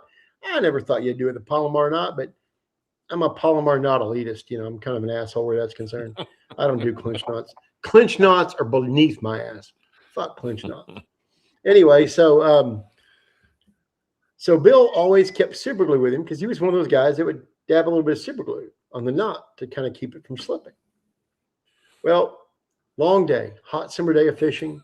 We're doing what we do at the end of, no bobber can attest this. You're done competing out of the water. You get in, y'all go out to a restaurant somewhere and eat together, right? Y'all go out, cry about the day and what kind of a shit day it was on the water, how good you did, tell your war stories, have a beer or a margarita and have some Mexican food and just chill out. Well, we all get to this little hole-in-the-wall barbecue stand. And now keep in mind, Bill was the kind of guy that with his diabetes, if he didn't watch it, would end up passing out in the boat. And before one tournament, he had to be airlifted out from the water. Yeah. But made it for the tournament the next day. Shit you not. Was on the water the next day. That happened to my homeland. Golly. Well, yeah, right? Like, fuck that. I think I might have to take a day off. I think, I'm not fishing the rest of the weekend. I'm sorry. Yeah. In my earlier years, I wouldn't have.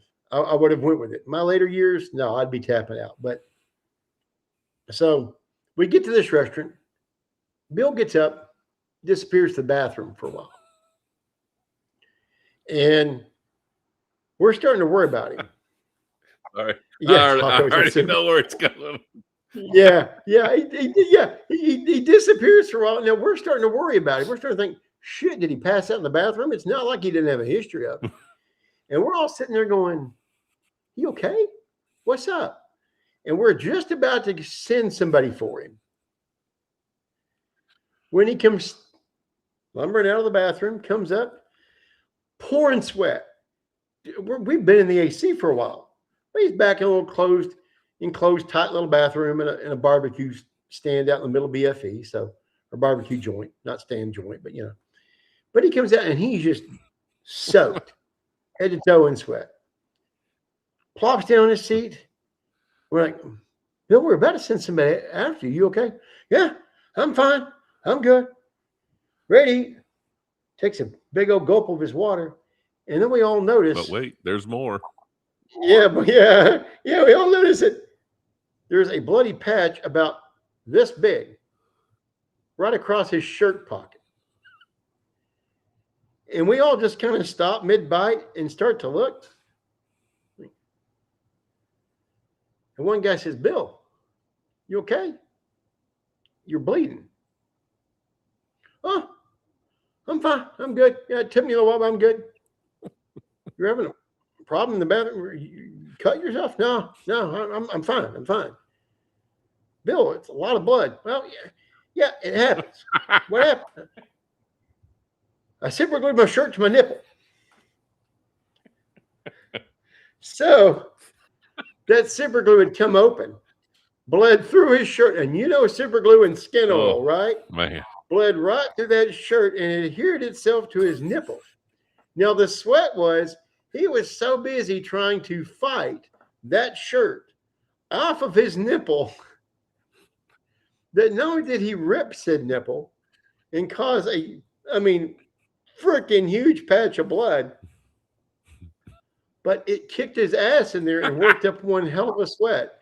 So after a long day of fishing, when the casualty is a nip, things have not gone your way. And so that was just that was one of the funniest stories. But the best part about it was the deadpan delivery and how he just starts eating. Yeah, well, it happens. Super glue my shirt to my nipple and just eats. Meanwhile, everybody else's jaws and we're all looking like, fuck you just say? Maybe that wasn't his first time doing that. Yeah, makes you wonder. And we're all looking at each other and he's just going on like nothing happened. Just ripped the nipple off in the background, super glued to his shirt. So that was Bill. Worst part was he couldn't super glue it back on after he ripped it off because all the glue leaked out. Right. It's something worse. He said, man, yeah, nipple. Yeah. You're right, Dev. Right. It could have been a whole hell of a lot worse.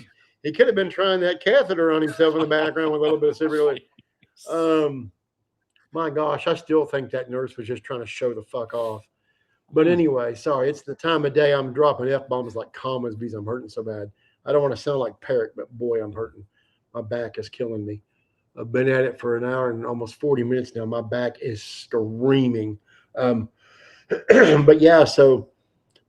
today I was thinking about, we were looking for a song for the Instagram post promoting tonight's live stream. And in doing so, want my table? In doing so, my wife recommended a song that brought back a specific memory, and I will save that story for your show. Yes. I can't wait.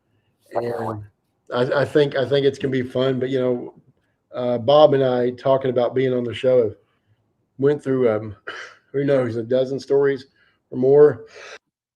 Yep, for sure. Probably more, just even a casual conversation of see, guys, one thing I like about fishing. You never know what you're going to see, what you're going to run into. I've seen a brawl between factions of raccoons. I'm talking probably 100 raccoons in like a hockey Donnybrook. Everybody had a partner throwing each other over the hood of a car. Seriously, rolling off a porch. Oh my. Choke slamming each other. And my fishing partner and I are looking at us like, no one is ever going to believe this shit. And we're sitting there with a spotlight on some old dude's house, and 2 or 3 in the morning, look at these things. And I actually have that story down in the fishing story section, one of my playlists on the channel. And we're looking at that just going, we heard some horrible noise coming and didn't know what kind of animal it was brawling. And we get up and shine the light, and a bunch of raccoons under this dude's carport. I don't know if it was a turf war, a union disagreement, or what, but everybody had a partner, and they were throwing down like it was like Anchorman. Tennessee versus They all Alabama. showed up and said, Yeah, let's was, do this. There's only room for one newscast. Yeah, only room for in one this. for one clam. You know, yeah. What you're going to glue to rip it off? Yeah, ooh, Deb. Ooh, yeah. Sorry, a few things come to mind, Deb, when you say that. All of them painful. But yeah, that raccoon story. I mean, fishing is full of so many stories, and I know I've whipped Steve's ass with him. I know I've whipped your ass with him, with so many different stories, just beating you into submission with them. No, that's what's fun about fishing. Is Man, you get to you're tell fishing. the stories. Yeah, they say fishing lies and fish stories. Yeah, but what's best is not the ones that got away a lot of times. Sometimes they're good, but for tournament anglers, are painful. Oh gosh, yes, but a lot of it is just the fun things, the funny things that happen in the water, things you see. Night tournaments, you see the funniest shit. I've had raccoons throw. I've had somebody almost jump in the boat taking a dive off a 30 or 40-foot bridge. Oh. Yeah. Oh. There was one particular lake where there was a long channel that goes underneath the bridge, and teenagers would pull up to that bridge and jump off, and then there's a boat ramp across the cove. Yeah. And the car will go down there, and then they'll swim over and jump back on. Well, we're traversing and we're going underneath the bridge, and we go to pop out the other side, and here's this flash of skin about a foot from me that misses the sidewall of the boat by about that much. I mean, he was that far from being a splatter on the side of the boat, and just cannonballs right there. And I mean, I screamed like a schoolgirl. Scared the shit out of me. And then my boater is like, what the? And the kid pops up, and my boater just rips him a new ass. Starts, you idiot, you effing, you idiot kid is jumping out there. You almost killed yourself. And, I had to clean you up off of my boat, and I don't want to stop to clean your dumb ass off. Oh, I mean, it was, and the kid was shitting himself because he didn't realize we were right there. Oh, He's like, literally, the boat come out from either side of the bridge right as he just right by the freaking boat. And I mean, another time we almost split a kayaker in half early in the morning because he didn't have his lights on. And by the time we see him, we see the reflection of his kayak in our nav lights at the front of the boat. And we're going 50, 60 miles an hour, wide open, one of the most wide open lakes in the area. I'll leave it at that. And yanked on the wheel to miss him, and missed him by inches, and then let off the throttle and shut it down to make sure he's okay and that we didn't completely wake him out and flip him. Yeah. And he starts cussing at my boater. And he's like, you're going so fast, you idiot. And he's like, idiot's a jackass, doesn't have his lights on. You're illegal. I'll call the game warden and have you hauled off the lake. You talk about idiot, dumbass. We'd have seen you if you had your lights on. I fish in a kayak, but I will not go out in it in the dark. Exactly. There's no shot. You got to be careful. It's hard enough to see a kayak in the middle of the day, let alone in dark. I mean, oh no, nope, won't do that. And they were having a night tournament on this lake this particular night.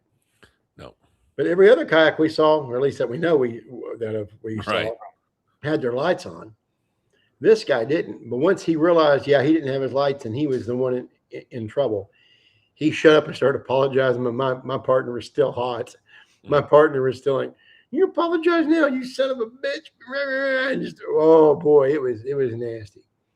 So I've seen fights over fishing locations. They said animals do crazy shit. Something we thought, I'm not a believer in Sasquatch, but I almost believed Matt Steffen's Sasquatch story for about 3 seconds when we heard something thumping through the woods and dragging something one night. We found out later it was just a big ass alligator that killed something, probably a deer. and was dragging at the water's edge. But we heard this dragging sound followed by a thump, thump, thump, followed by a drag. And then we found out later, JCarr, as a matter of fact, is the one that told us, and I didn't know this, that when alligators kill their prey, especially like at night, and they think another predator is honing in on their prey, they'll slap their tails against the ground to warn them to back off, and then drag the prey and slap. And that makes perfect sense. I heard that. I'm like, well, son of a bitch, it's probably an alligator. But all I know is we didn't know what it was, and we weren't going to get any closer. We didn't want to be seen as a threat to whatever the hell that was, because all we knew is it was big and it was pissed. Saw a girl. I'm going to tell this story. We got 19 people in here. Oh, some of them hopefully good fishermen. We're going to have some fun here. Hit the table again. Sorry, my tailbone's starting to come in. I don't have too much longer left. Another night tournament, right? Mm-hmm.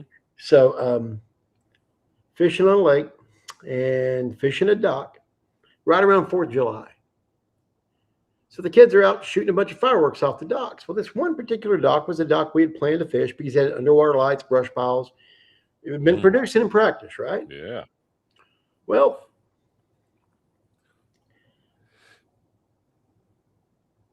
they finally leave to where we can get out from underneath Roman candles getting shot at us, and we can fish the dock. Should have had some with you and fired back. Oh my gosh, you're not kidding. These kids were annoying the piss out of us. And it was kind of this particular dock wasn't a private dock; it was a community dock in this particular development. But still. But the kids finally left, and we get close. We start fishing dock, and here come two of them back down, boy and a girl, and they're not turning on the lights for obvious reasons. And so they're on the picnic table and starting to do boy-girl things. And then we hear the girl exclaim, "Whose panties are these?" Apparently one of the girls had been in there earlier, left a pair of panties on the picnic table. They were starting to have relations. He starts stammering. Now, he starts stammering in a way that any guy that's been around guys that know, he did that shit. And she's like, "Who's it? Who's it? Who did it?" And so I'm sitting here thinking, are we going to go the rest of the night off of this dock that we practiced to be here for, that I have a chance of winning this damn tournament on? Because now we got a domestic violence shit about to break down on the dock. Get the hell off this dock and go away. So I up and say, "Did those belong to that blonde you were down here with earlier?" Oh, no. Oh, man. Threw him under the bus. I made sure he hit every tire. My boater turns and looks at me like, "The hell?" And I'm like, "I got this." And so she proceeds to whoop the shit out of him and chasing him up the hill. She takes his keys, gets in his car, and drives back up to whatever house they're staying at. Meanwhile, he's hollering at me from the top of the hill saying, "Thanks a lot, asshole," or something to that effect. And I just yelled back, "You know you did that shit." And he didn't argue it. The funniest part is that shut him up. He didn't say, "No, I didn't." He just like, "I'm going to go away now." Mm-hmm. And so he went up there, and then my boater just loses it laughing. Just starts laughing like, "Oh my gosh, you did that to him." I'm like, "We're going to win this shit, right?" Mm-hmm. Sure as shit. Boater come in first. I come in second. Thank you very much. In discussion. And that was after leaving town to go to this tournament. Our transmission shit out on us. And I had to get on my mobility scooter and go across town on a freaking mobility scooter to rent a vehicle and come back and pick up the wife and the dog and the tackle and get the car towed. It was a thing. Then we get to the hotel like 2 or 3 in the morning. And they said, "Oh, we have a no dog policy." Bullshit. We paid a fee for the dog. The dog's here. You're not backing on it now. And to make all kinds of customer service threats to get a room. It was just a shit show. But it ended with, it ended up with coming in first and second, having a great tournament. And I didn't get to tell you this funny story too. This is a good good fishing story. Within that tournament, there was a guy in that club who was a very good angler. And if he's watching, he's going to hate me for bringing up the story. But he's a good angler. Cocky, smarmy, but a really good angler. And always known for beating up people. Because he's a bad man. Well, he had pre-fished and had a pattern locked in that was going to do bad things to us. And so he gets out on his pattern and it's not there. Patterns disappeared, dried up. And in this organization, we weren't sharing fishing information to give like an advantage or anything. We knew what everybody was doing. He was just saying, he just texted my boater and said, my fish ain't there. He goes, and then he said something that I knew he was joking or thought he was joking. If this shit doesn't change in the next hour, I'm leaving. Yeah, big boy, you're leaving. You're leaving. An hour later, here comes this boat hauling past us. The dock we're on is kind of off the point of the main lake cove where the ramp is. Here comes this boat flying behind us, hauls ass over there to the dock, gets off on the courtesy dock, stomps, dunk, dunk, dunk, dunk, dunk, dunk, dunk. He's done. All the way up to the truck. And we're like, is that Vince's truck? Gets in it, slams the door. Back down to the ramp. Stomp, stomp, stomp, stomp, stomp. On the trailer. Back out. Mhm. Pulls up next to my partner's truck. What's he doing? We hear the tailgate open. Tailgate slam. Out of the parking lot. Get a text from Vince. The 2 fish I had have already died in the live well. They're dead on the bed of your truck. Give me the dead fish penalty. Fuck it, I'm leaving. And tore ass out. And I'm like, did we just see a rage quit during the middle of a tournament? Yes. It was all but the kid at the video game was flipping the table. Right. I mean, he slammed that tailgate shut and went over there. And I know I'm an asshole. I felt bad for him for a couple of seconds. And I thought, that's one of the best anglers down. We got a real good shot at this. Because he just rage quit and left. Just He had opened the 2 door dead for it. fish, All and right. he's taking his ball and going home. Mm-hmm. And sure as shit, we come in first and second. Mm. But I never in a million years, I thought I'd see that competitive rage quit. So my partner and I both thought he was bullshit whenever he said, if it doesn't change in an hour, I'm leaving. No, he left. And he was mad because he was supposedly sitting on like a 25-pound bag. Mm. Yeah, that wasn't there. And he had 2 fish for like 4. He's like, I'm done.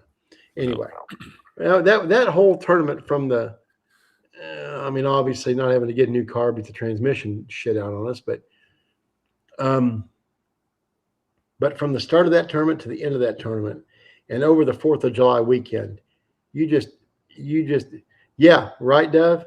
Rage quitting fishing. It was absolutely mind blowing, and especially for this guy, the competitor he is.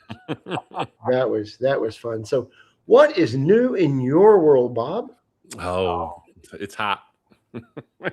It's hot in Texas. Is what's new. Man, You know, we went up to took my kids up to Wisconsin 2 weeks ago. Get some cooler weather, which ended up being in the high 80s and low 90s. So it wasn't really that much cooler. And a little bit more humidity than up there than we do have here in DFW. But got to take a trip with my dad and my son that my dad had taken me on 35 years ago, wet wading in the St. Croix River for smallmouth. And I just remember I have the memories of, I mean, it was like you couldn't keep a fish off of your hook. You know, you were just catching them like crazy. And so we've always been talking, let's go back. And finally, this was the year we got back up there and took my son. And then my daughter went and my mom. So my mom and dad were in their RV and then me and the kids were tenting, and I had an air conditioner in there, so it kept it cooler and we could sleep at night. The first night in Wisconsin, it got down to 57, which was Ooh. great, perfect for sleeping. The Get that after that, hibernation sleep going. yeah, after that, it was like the low was like in the low 70s, so the air conditioner was nice to have. It got it to where we could fall asleep. Anyways, we're at a campground up there, and there's this nice beach that my daughter's going to go to all day. Well, then my son is like, I don't want to go fishing. I want to go to the beach. I want to go play in the sand. I want to swim out there. And You try to raise them right. right. And no, buddy, this was official. It was supposed to be just my dad and my son and I tenting our way up there and fishing. And then everyone went. So it was fine. So I'm like, Cooper, we're going fishing. You can just do it this one time, and then you can go swimming. The other days when we go fishing, you can go swimming. That's fine. Whatever. I just want you to experience this one time, because if it is what it was, Yeah. when I was younger, Yeah. you've never fished for bass like this, right? And we went out there, and I kid you not, if you threw out a cast and you didn't get a bite, it was Yeah, now we didn't catch them all the time. We missed a ton of them, right? But and they weren't real big, 8-10 inches. A big one would have been 14 to 16 inches, and that'd have been a real nice one. But I mean, to feel a tug just about every cast that you have, and we're in knee deep water or less, and it's crazy, like, because the water's clear, and I can watch them, and I'm bringing it back, and I'm right within the distance of the rod, so 6 feet away. I'm just hopping my little Ned rig, and all of a sudden you just see this bass come. And you're like, I'm watching right here. I'm looking in that area. Like, they can blend in really good. Oh, yeah. And Those brownbacks in a river stream, shoot, that's camo right there. oh, yeah. You couldn't see them at all. But boom, you just see them come up there and, oh, missed them. But I don't know. I think my son, after the first day, we were walking back out. We had to walk about a mile through the woods to get back out. And he said, I can't wait to come back tomorrow. So I was like, there you go. Yeah. So, you got him. You got him there. So yeah. He ended up catching 20 that day, and which is the most bass he's ever caught. And I mean, it's just an experience for sure. See, I think what would have been my personal best smallmouth was the most unfortunate story. There was this one little low water crossing on this one particular river, and not to dox myself, and there was a big boulder, and I just knew if I could get a countdown minnow, there was a big washout behind the boulder. Mm-hmm. I knew if I could position the cast where that countdown would come and sweep underneath that rock and back, that there would just be something hiding there, right? Mm-hmm. So through and through and through and through, finally got the right cast. Bait swung underneath that rock, went to swim out. Boom! Big smallie. Hauling ass right at me. I'm reeling, because it's coming downstream towards me. Mm-hmm. Hauling ass with the current. Gets 3-4 feet from me and just stops the brakes. Looking right at me, and I see every treble of that countdown facing out away from the mouth. It had it by the back, and those hooks were facing away. Not one of those damn hooks was in the mouth.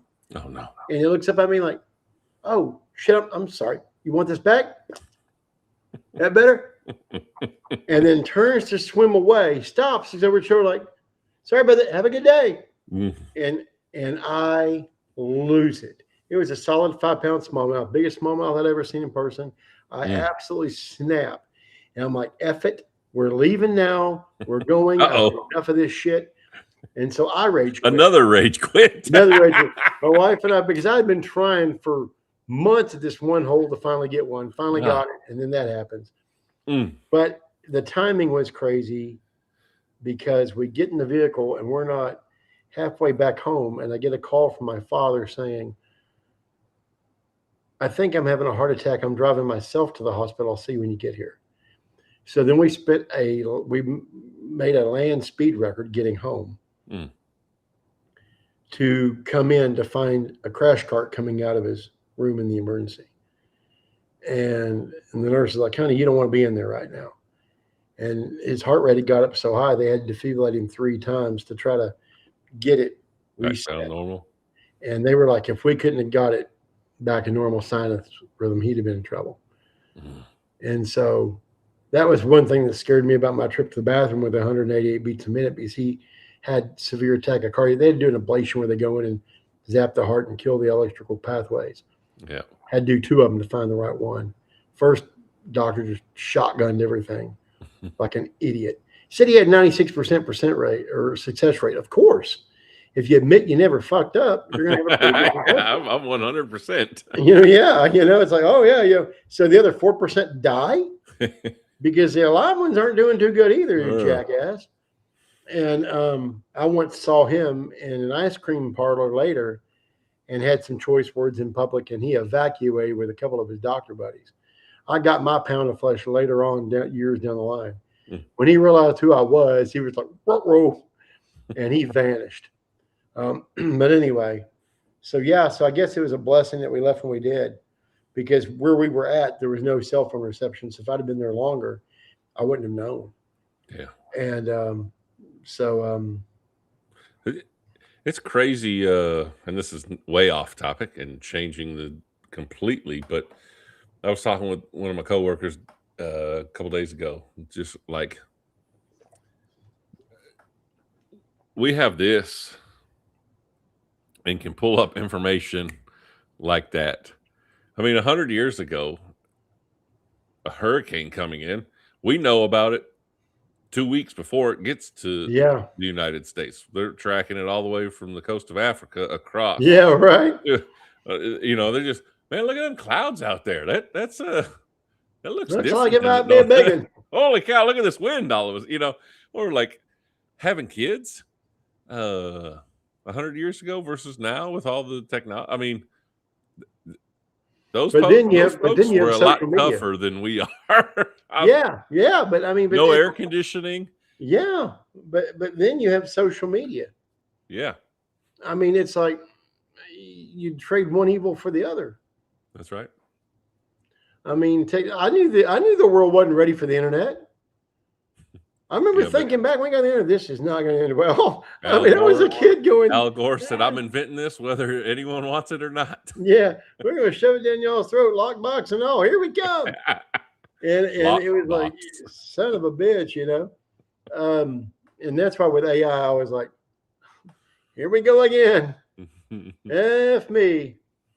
But man, those were the days. I mean, yeah, but just think, like, you had a cell phone and you were like, well, we were out of connection, but 30 years ago, before that, we didn't have cell phones. And like, it was, I don't know. It's weird because we were talking and they were like, well, because Katrina, I moved to Louisiana 2 weeks before Katrina happened. And I was telling them that my mom in Colorado, I've never been around a hurricane anywhere. She's like, hey, you need to go get some food or something. I said, no, everyone said we're fine. We're far enough off the coast. We'll probably get some wind and rain, but we're fine. And then finally, like the night before it's supposed to make landfall, she's like, just go get some just so we can have peace of mind over here. I'm like, yeah, that's a good point. I'll run over to Walmart. Shelves empty. I get over there. I've never seen it before. Now, I mean, just imagine, you remember what they look like during COVID for everyone? That's what they look like in Louisiana every time there's a hurricane. So they were used to that. But that was Hurricane Katrina was before iPhones. Yeah. And so when we lost power, we were just sitting around not knowing really, and I never thought about it until way after power came back. I was like, I could have gone and just turned on my car and turned on a radio and found a news channel that's giving updates or something, but didn't cross my mind. I was just like, well, I guess we're just watching the wind and the trees blow almost touching the ground until who knows when. And Man. but yeah, no, we couldn't look anything up, and that wasn't that long ago. It's wild. Yeah, it's nuts. I mean, and it gets into all the where you were during other disasters like 9/11. And I remember the wife coming in that day. I know it's really off topic, but I remember the wife coming. I was showering that day, getting ready to take her to work. I was in the middle of doing a lot of my freelance stuff, and I would take her to work, and I would come back home and get on the computer and do my work the rest of the day, whatever writing I had and submissions and all that stuff. And I'm in the shower. And she goes, I don't know if they're replaying footage from the bombing, at the World Trade Center, that, underground parking bombing. Yeah. Or something new happened, but they're talking about an attack on the World Trade Center. Or not an attack. They're talking about a plane crash in the World Trade Center. At this point, it was just a plane crash. I said, weird. And it wasn't who was the baseball player? Remember that crashed into that high rise? Like an MLB player was on one of the planes? Yeah. No, I don't remember that at all. Here, guys, let me do some quick live searching here. Well, he's looking it up. I was in college playing basketball at Otero Junior College, and we had morning conditioning that morning, and we got to the cafeteria right after plane one, or the first plane had hit the building, and so it was on the TV in the cafeteria, and we were watching it, and then saw the second one hit live. And that was just that, man. Okay, this was after. I thought this was before, but it was after. For some reason, I thought it was before. But Corey Lytle, Yankees pitcher, into a high rise, 40-story high rise. But really? Yeah. So when my wife came in and mentioned the first one, I thought that sounds like one hell of an ILS error. Right. What it was, a small craft, bigger. And she goes, well, they said it might have been big. I'm like, that's weird. But then not too long after, I'm not still out of the shower yet. She was in and she goes, another plane hit, saw it live. It was a commercial airliner, a second plane, commercial airliner, into the other tower. Yeah. And at that point, the exact words that came out of my mouth were, holy shit, we're under attack. Mm-hmm. At that point, it hits you. You're like, this is not an accident. This is bad. And I took her to work that day going, you're not going to be here long. And sure as shit, they shut it down. I'm like, this. It was weird. We had the stoppage, right? And to not go, she worked not too far from an airport, to not see anything in the skies. How long? Quiet. A week, 2 weeks? Yeah, the air traffic was completely shut down. Something, yeah. And people stranded all over the country. Yeah. I remember the publicist that was in Chicago that taught me so much when I was a young writer, David Millman. He was based out of New York. And I remember trying to get a hold of him for a couple of weeks, scared shitless. Mm-hmm. I finally got a hold of him, and of course he was okay. His family was okay, but he was right down the road from it when it happened. So much so they had debris outside of his building. Yeah. And he said just walking out and all the dust and debris, and ashes across the vehicles. Mm-hmm. And he was like, it was eerie. And was glad he was good, but that was scary. Yeah. And he and I talked about how the world had changed and overnight, and he was a good dude. I lost contact with him, don't know whatever happened to him, but he also had another little claim to fame besides being the publicist for Chicago, a Hall of Fame rock band for a long time. Do you remember back in the early 2000s how there was the Bikini Bowl halftime show? Mm-hmm. Yeah, they got switched out to little puppy dogs, right? Yep. And he was a publicist for the Bikini Bowl. Oh, nice. He was on the crew. He was on the crew creating that. I said, "What projects you got going?" He goes, "You heard of the Bikini Bowl?" Yeah. He goes, "That's me." I'm like, "What?" It seemed a bit out of character for the Millman I knew, but okay. You Yeah, roll, hey. brother. I got this terrible assignment. I got to go do this bikini bowl thing. Yeah. Kind of like Dumb and Dumber. Do you realize what Yeah. you've done? Excuse me, my friend is terribly wrong. The town is back that way. You know, and when my wife got to when she got to go to her first Chicago concert with me, I'm like, you're gonna get the royal treatment. You're gonna love these guys.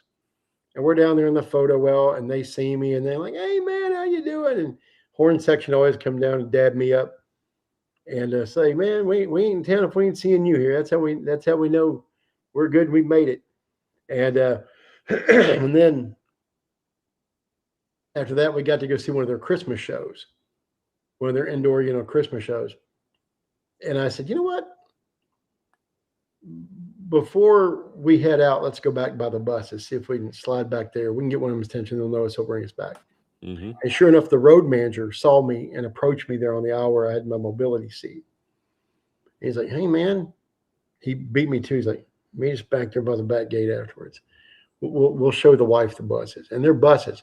And the cool thing about that band, back in the day before money started decreasing, where they were still really had it going on, back when they still had a good portion at least of the replacement members. Now it's not even heard of. It's not even recognizable as a band. But went back there. They used to keep their roadies bus just as decked out to the nines as their bus. Nice. I mean, freaking Lamborghinis of buses. And he meets us at the gates. He's like, "Come on, guys." So my wife got to go check out the buses and kind of get the grand tour there. And I got to sit there and bullshit with James Panky and Walt Perizzato, the sax player, and Lee Logan, the trumpeter, and just, talk with drummer and Jason Sheff and bullshit with them and catch up on old times. And and how I got that job, how I got into journalism was,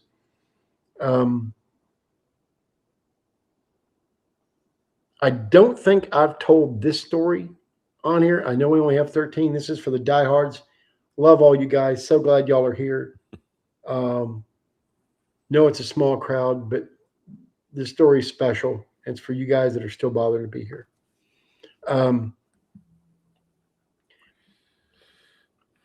Summer out of high school, I wanted to continue on in journalism. And there was a girl that I had been in journalism class with during high school, named Amy, lived a couple of streets over. Nice girl. Not exactly my stereotypical type, but she was cute. I said, "You know what? Let's go out sometime." She's like, "Yeah, sure." So I'm like, "You know what? I was all hopeless romantic. I knew how to work my craft. Well, let's go to a Chicago concert." And like any kid did in the 90s, where'd you go out to eat before a date? Applebee's. You got old prematurely. I was thinking Olive Garden. Okay. Olive Garden. Applebee's is where you go to pick up on the cougars. No, you take the prom date or the date before the date. It's either La Madeline or it's Olive Garden. And depending on what you were after that night, Olive Garden or La Madeline. If you wanted to shoot your shot extra direct, you lay down the La Madeline. Otherwise, you could get by with Olive Garden. And so we were planning on going to Olive Garden. We made the date on a Monday. I got the tickets. And on Wednesday, I'm like, you know what? I wanted to Denny's. No, Denny's. Huh. Denny's is for after the awkward evening. Waffle House. Yeah, hell yeah, Waffle House. Miss my Waffle House in Georgia. One on every freaking street corner. Literally. Yeah, right. And after 2 a.m., you can always see a fight. Always good for a pay-per-view. So I'm like, you know what? I could really impress her. We're both in journalism if I get press passes. So I called out. Yeah, it does depend on where you grew up. Absolutely. So I said, you know what? Screw it. We're going to go. I'm going to try to get press passes. I called the venue. What do I need? And they're like, how about here's the number for the publicist for Chicago. It was Chicago and Hall & Oates. And Hall & Oates is going off of Chicago's list since they're the opening act. They might have a couple of their own people, but pardon me.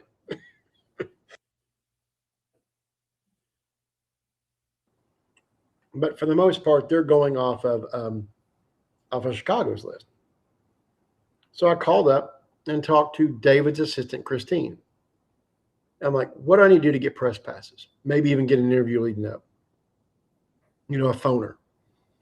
She's like, hon, you're going to need a confirmed outlet. My confirmed outlet had been a high school newspaper and some stuff for the local college. I'm like, I'm going to get another confirmed outlet. Then I thought for a minute, I'm like, you know what? I'll call you back in 15 minutes. And she's like, if you can get a confirmed outlet in 15 minutes, you're definitely in. She's like, this kid's a noob. It ain't happening. So I hung up with her, and because it had dawned on me during the middle of that conversation that my next door neighbor was the managing editor of the local paper. So I haul ass next door, beat on her door. Get to the door, I'm like, listen, do you have anywhere to stuff a concert review? And she goes, who? I said, Chicago, Hall & Oates. She goes, no, we don't do concert reviews. I'm like, got to have somewhere you can stuff it. And she goes, I'll put it in the lifestyle section if you answer me one question. I said, what? She goes, who's the girl? Saw right through my shit immediately. Saw right through me. And I'm like, damn it. So I told her, I was in journalism class, but in hospital. Here's her name. Her name's Amy. Okay. It better be good. Don't screw me. And I'll stuff it in there. I said, thank you. So I got her phone number, ran back within 10 minutes, 5 minutes spare, called back up Christine, said, I got your confirmed outlet. And she's like, you going to give me a prank number, kid? I'm like, no, ma'am. Got it right here. So I give her a number. She calls over, calls me back and says, kid, I don't know how you did it. I wasn't going to tell her it's my next door neighbor. I don't know how you did it. But for that alone, yeah, we got you a couple press passes. I'm like, phoner? Okay. This was Wednesday. Concert was Saturday. She goes, Friday, noon, 1 o'clock, we'll get your phoner. So I get a phone interview with Jason Sheff, lead vocalist and bassist. So do that, go to Olive Garden, shoot the show, get backstage afterwards, a little meet and greet, do the article, have a picture from my date and a picture from me in there accompanying the story. And then back in the day, Hall & Oates, old school, man. She's Gone. One of the most romantic songs ever written, man. Badass song. So, and every time you go away, which they gave to John Waite, and John Waite made a hit, but they were just as good at it too. Anyway, so back in the day, it's pre-internet, right? So I had to physically cut out the article and send it in to David. And he had an office in New York and Chicago, or New York and LA. So I sent it to him in New York, where he's at most of the time, and sent it in and anxiously awaiting my critique, where they were going to like it, where they were going to have me back. You know what I mean? It was because now I got the bug. I got to do that, for local paper, but for real paper, not high school paper anymore. Mm-hmm. On my first try with 3 days notice. Right. It's like, yeah, thumbs up, Leroy Jenkins style. Let's do this. And so I get a call, answer the phone, and this voice is like, am I speaking with? I said, yes, sir. He goes, are you the same kid that bullshitted his way into my photo well last weekend? I'm thinking, here we go. I'm in trouble. I've been discovered. It's over. Yes, sir. That's me. He goes, well, I read the article. I said, okay. How'd you like it? He goes, actually, liked it a lot. We come through there every year. I said, yes, sir, every summer. He goes, You want to do publicity for us whenever we come through there, work with me? I always like the overexcited prom date. I was like, yeah, absolutely. I couldn't answer quick enough. Mm-hmm. And he goes, like the article. And if you can bullshit your way in, okay, kid, you got it. And there began a friendship and a mentorship. Mm. And it was awesome. And he was a badass, and he got me through with every band they come through, whether it be, Hall & Oates, Moody Blues, Little River Band, Doobie Brothers, Oh man. Christopher Cross, list goes on and on. I got to see Bruce Hornsby in the Range and Bonnie Raitt with BB King come on and special play right there on stage, impromptu. Mm-hmm. That was special. It was great. So Christopher Cross, one of my favorite songs, "Sailing," good old yacht rock song, which is good if you're in England and just out in the water on a chill day, perfect temperature, sun shining down. Got to see James Taylor. At that point, he was very, very cognizant of his hairline and he wanted you to shoot a long shot because he didn't want people to know he's going bald. Love you, James. I think the cat's been out of the bag for a couple decades now. Yeah. But I always wanted to see Carole King, one of his old writing partners that gave him "You've Got a Friend," but never got to.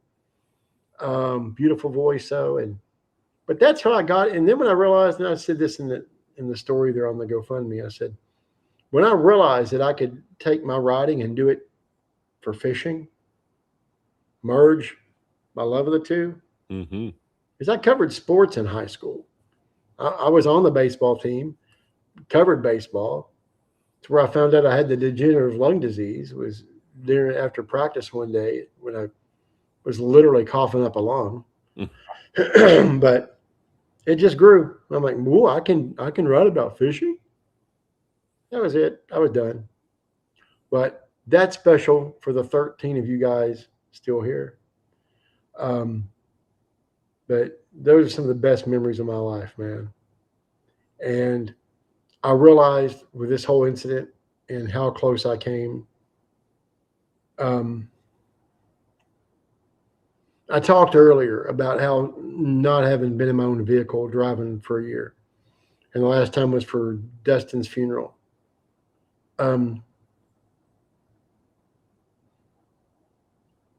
We had 4 running buddies growing up. 2 of them were cousins, John and Aaron. There's myself and Dustin.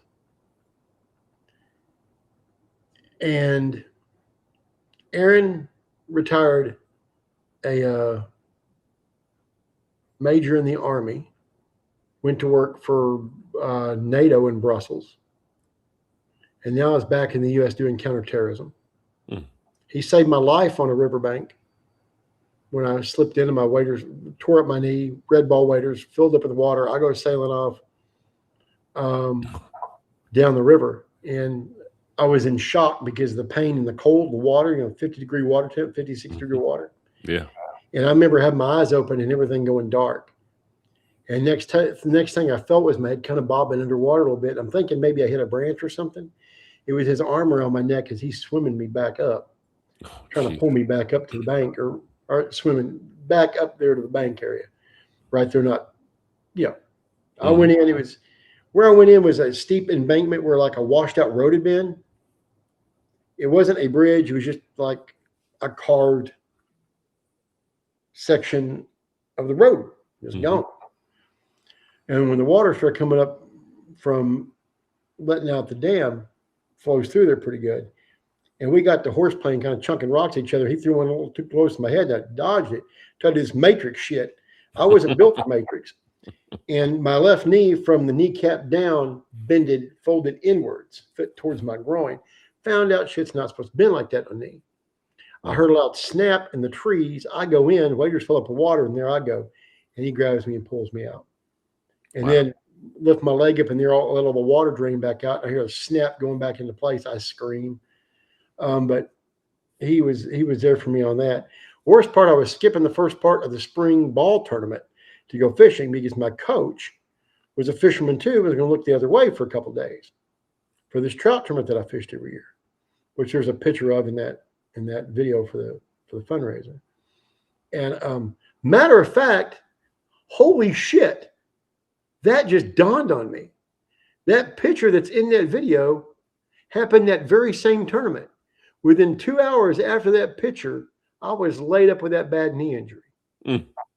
That just dawned on me. Holy shit, that's the same tournament. Anyway, I'm boring everybody with the stories, but anyway, so I guess where I was getting at was the whole foursome. After we went to Dusty's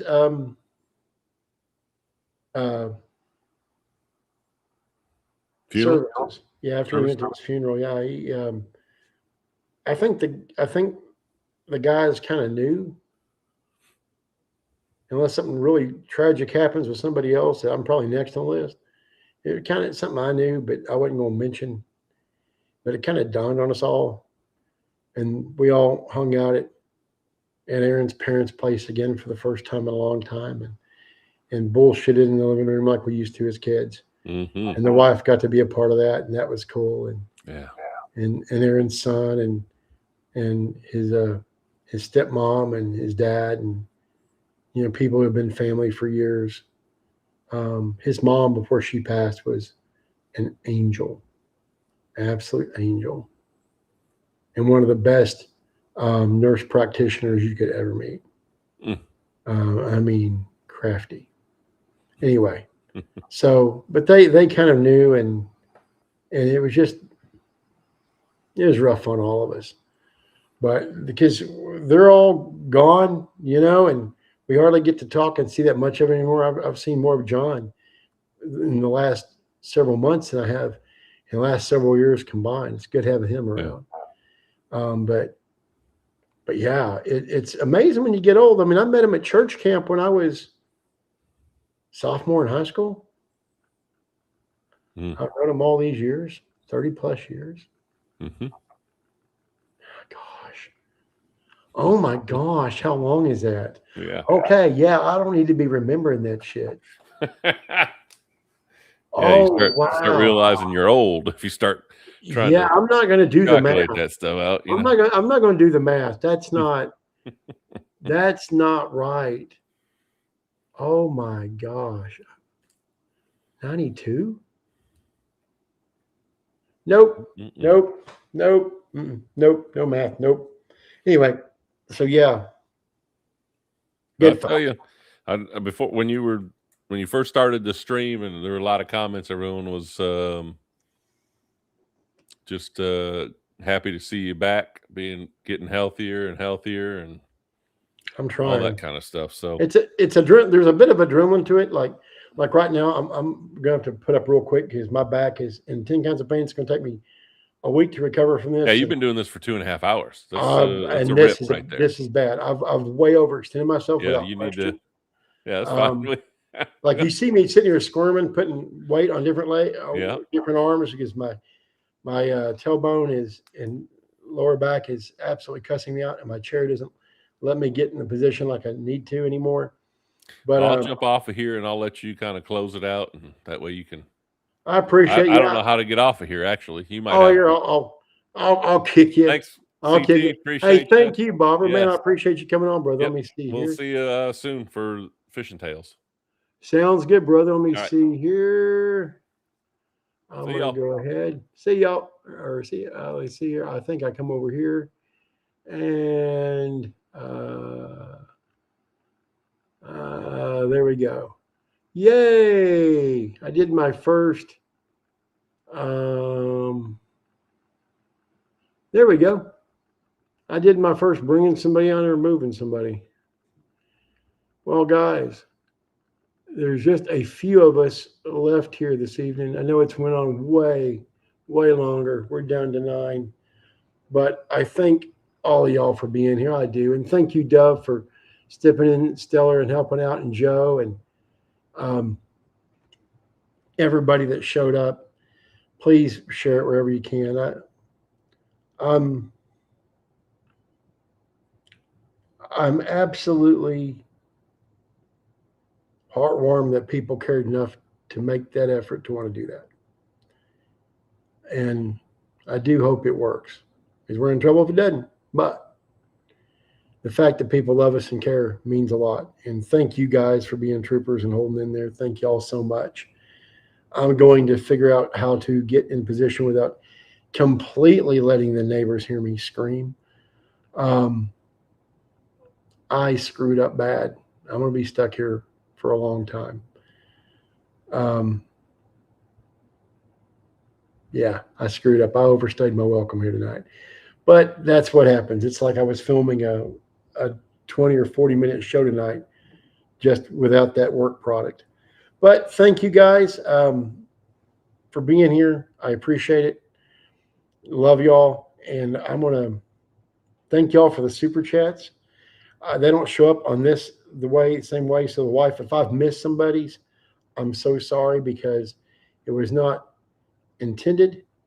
It would have been because I don't think I see them the same way in this chat. I'm going to have to figure that out. But thank y'all. I do appreciate it. And I'm going to go ahead and head on out of here. But I appreciate all the support and the community post when I was in the hospital, when I was getting out. Thank all y'all. And yeah, I tried to get back to content as soon as I can to keep my sanity, but I'm nowhere back yet. It's just, I try to make it look good because I enjoy it, and it's some bit of normalcy to share with you guys. Because y'all guys trust me, and I appreciate it. Y'all are awesome. So, with that said, it's late on a Friday night. Y'all got the weekend ahead of you. Wherever you are in the country, pack up some cold towels. Get your Igloo out or your Yeti. Put a bunch of ice water in there. Drop some hand towels in there. Drop some of those expandable sweat collar things that go around your neck, those bandana things that swell up. Get you a lot of Gatorade, Powerade, body armor, whatever your poison. Get out. Don't eat Taco Bell. Ain't going to help things right now in the state of the world. But get out there in the water. Early in the morning, late at night, find a night tournament, pickup tournament. Go out there, find you a crappie barge. Wherever. Go fish off a buddy's dock or at a pond. Watch out for the snakes and the ticks. But get out there. Enjoy this sport we love in the purest of forms. Remember, it's not always going to be there for you. And you don't know when your last time out there fishing it's going to be. Don't take it for granted. But get out there on the water. Live it, love it. Whatever you do, keep it wet. Thank y'all more than you know. Have a wonderful evening, and we'll see you next time.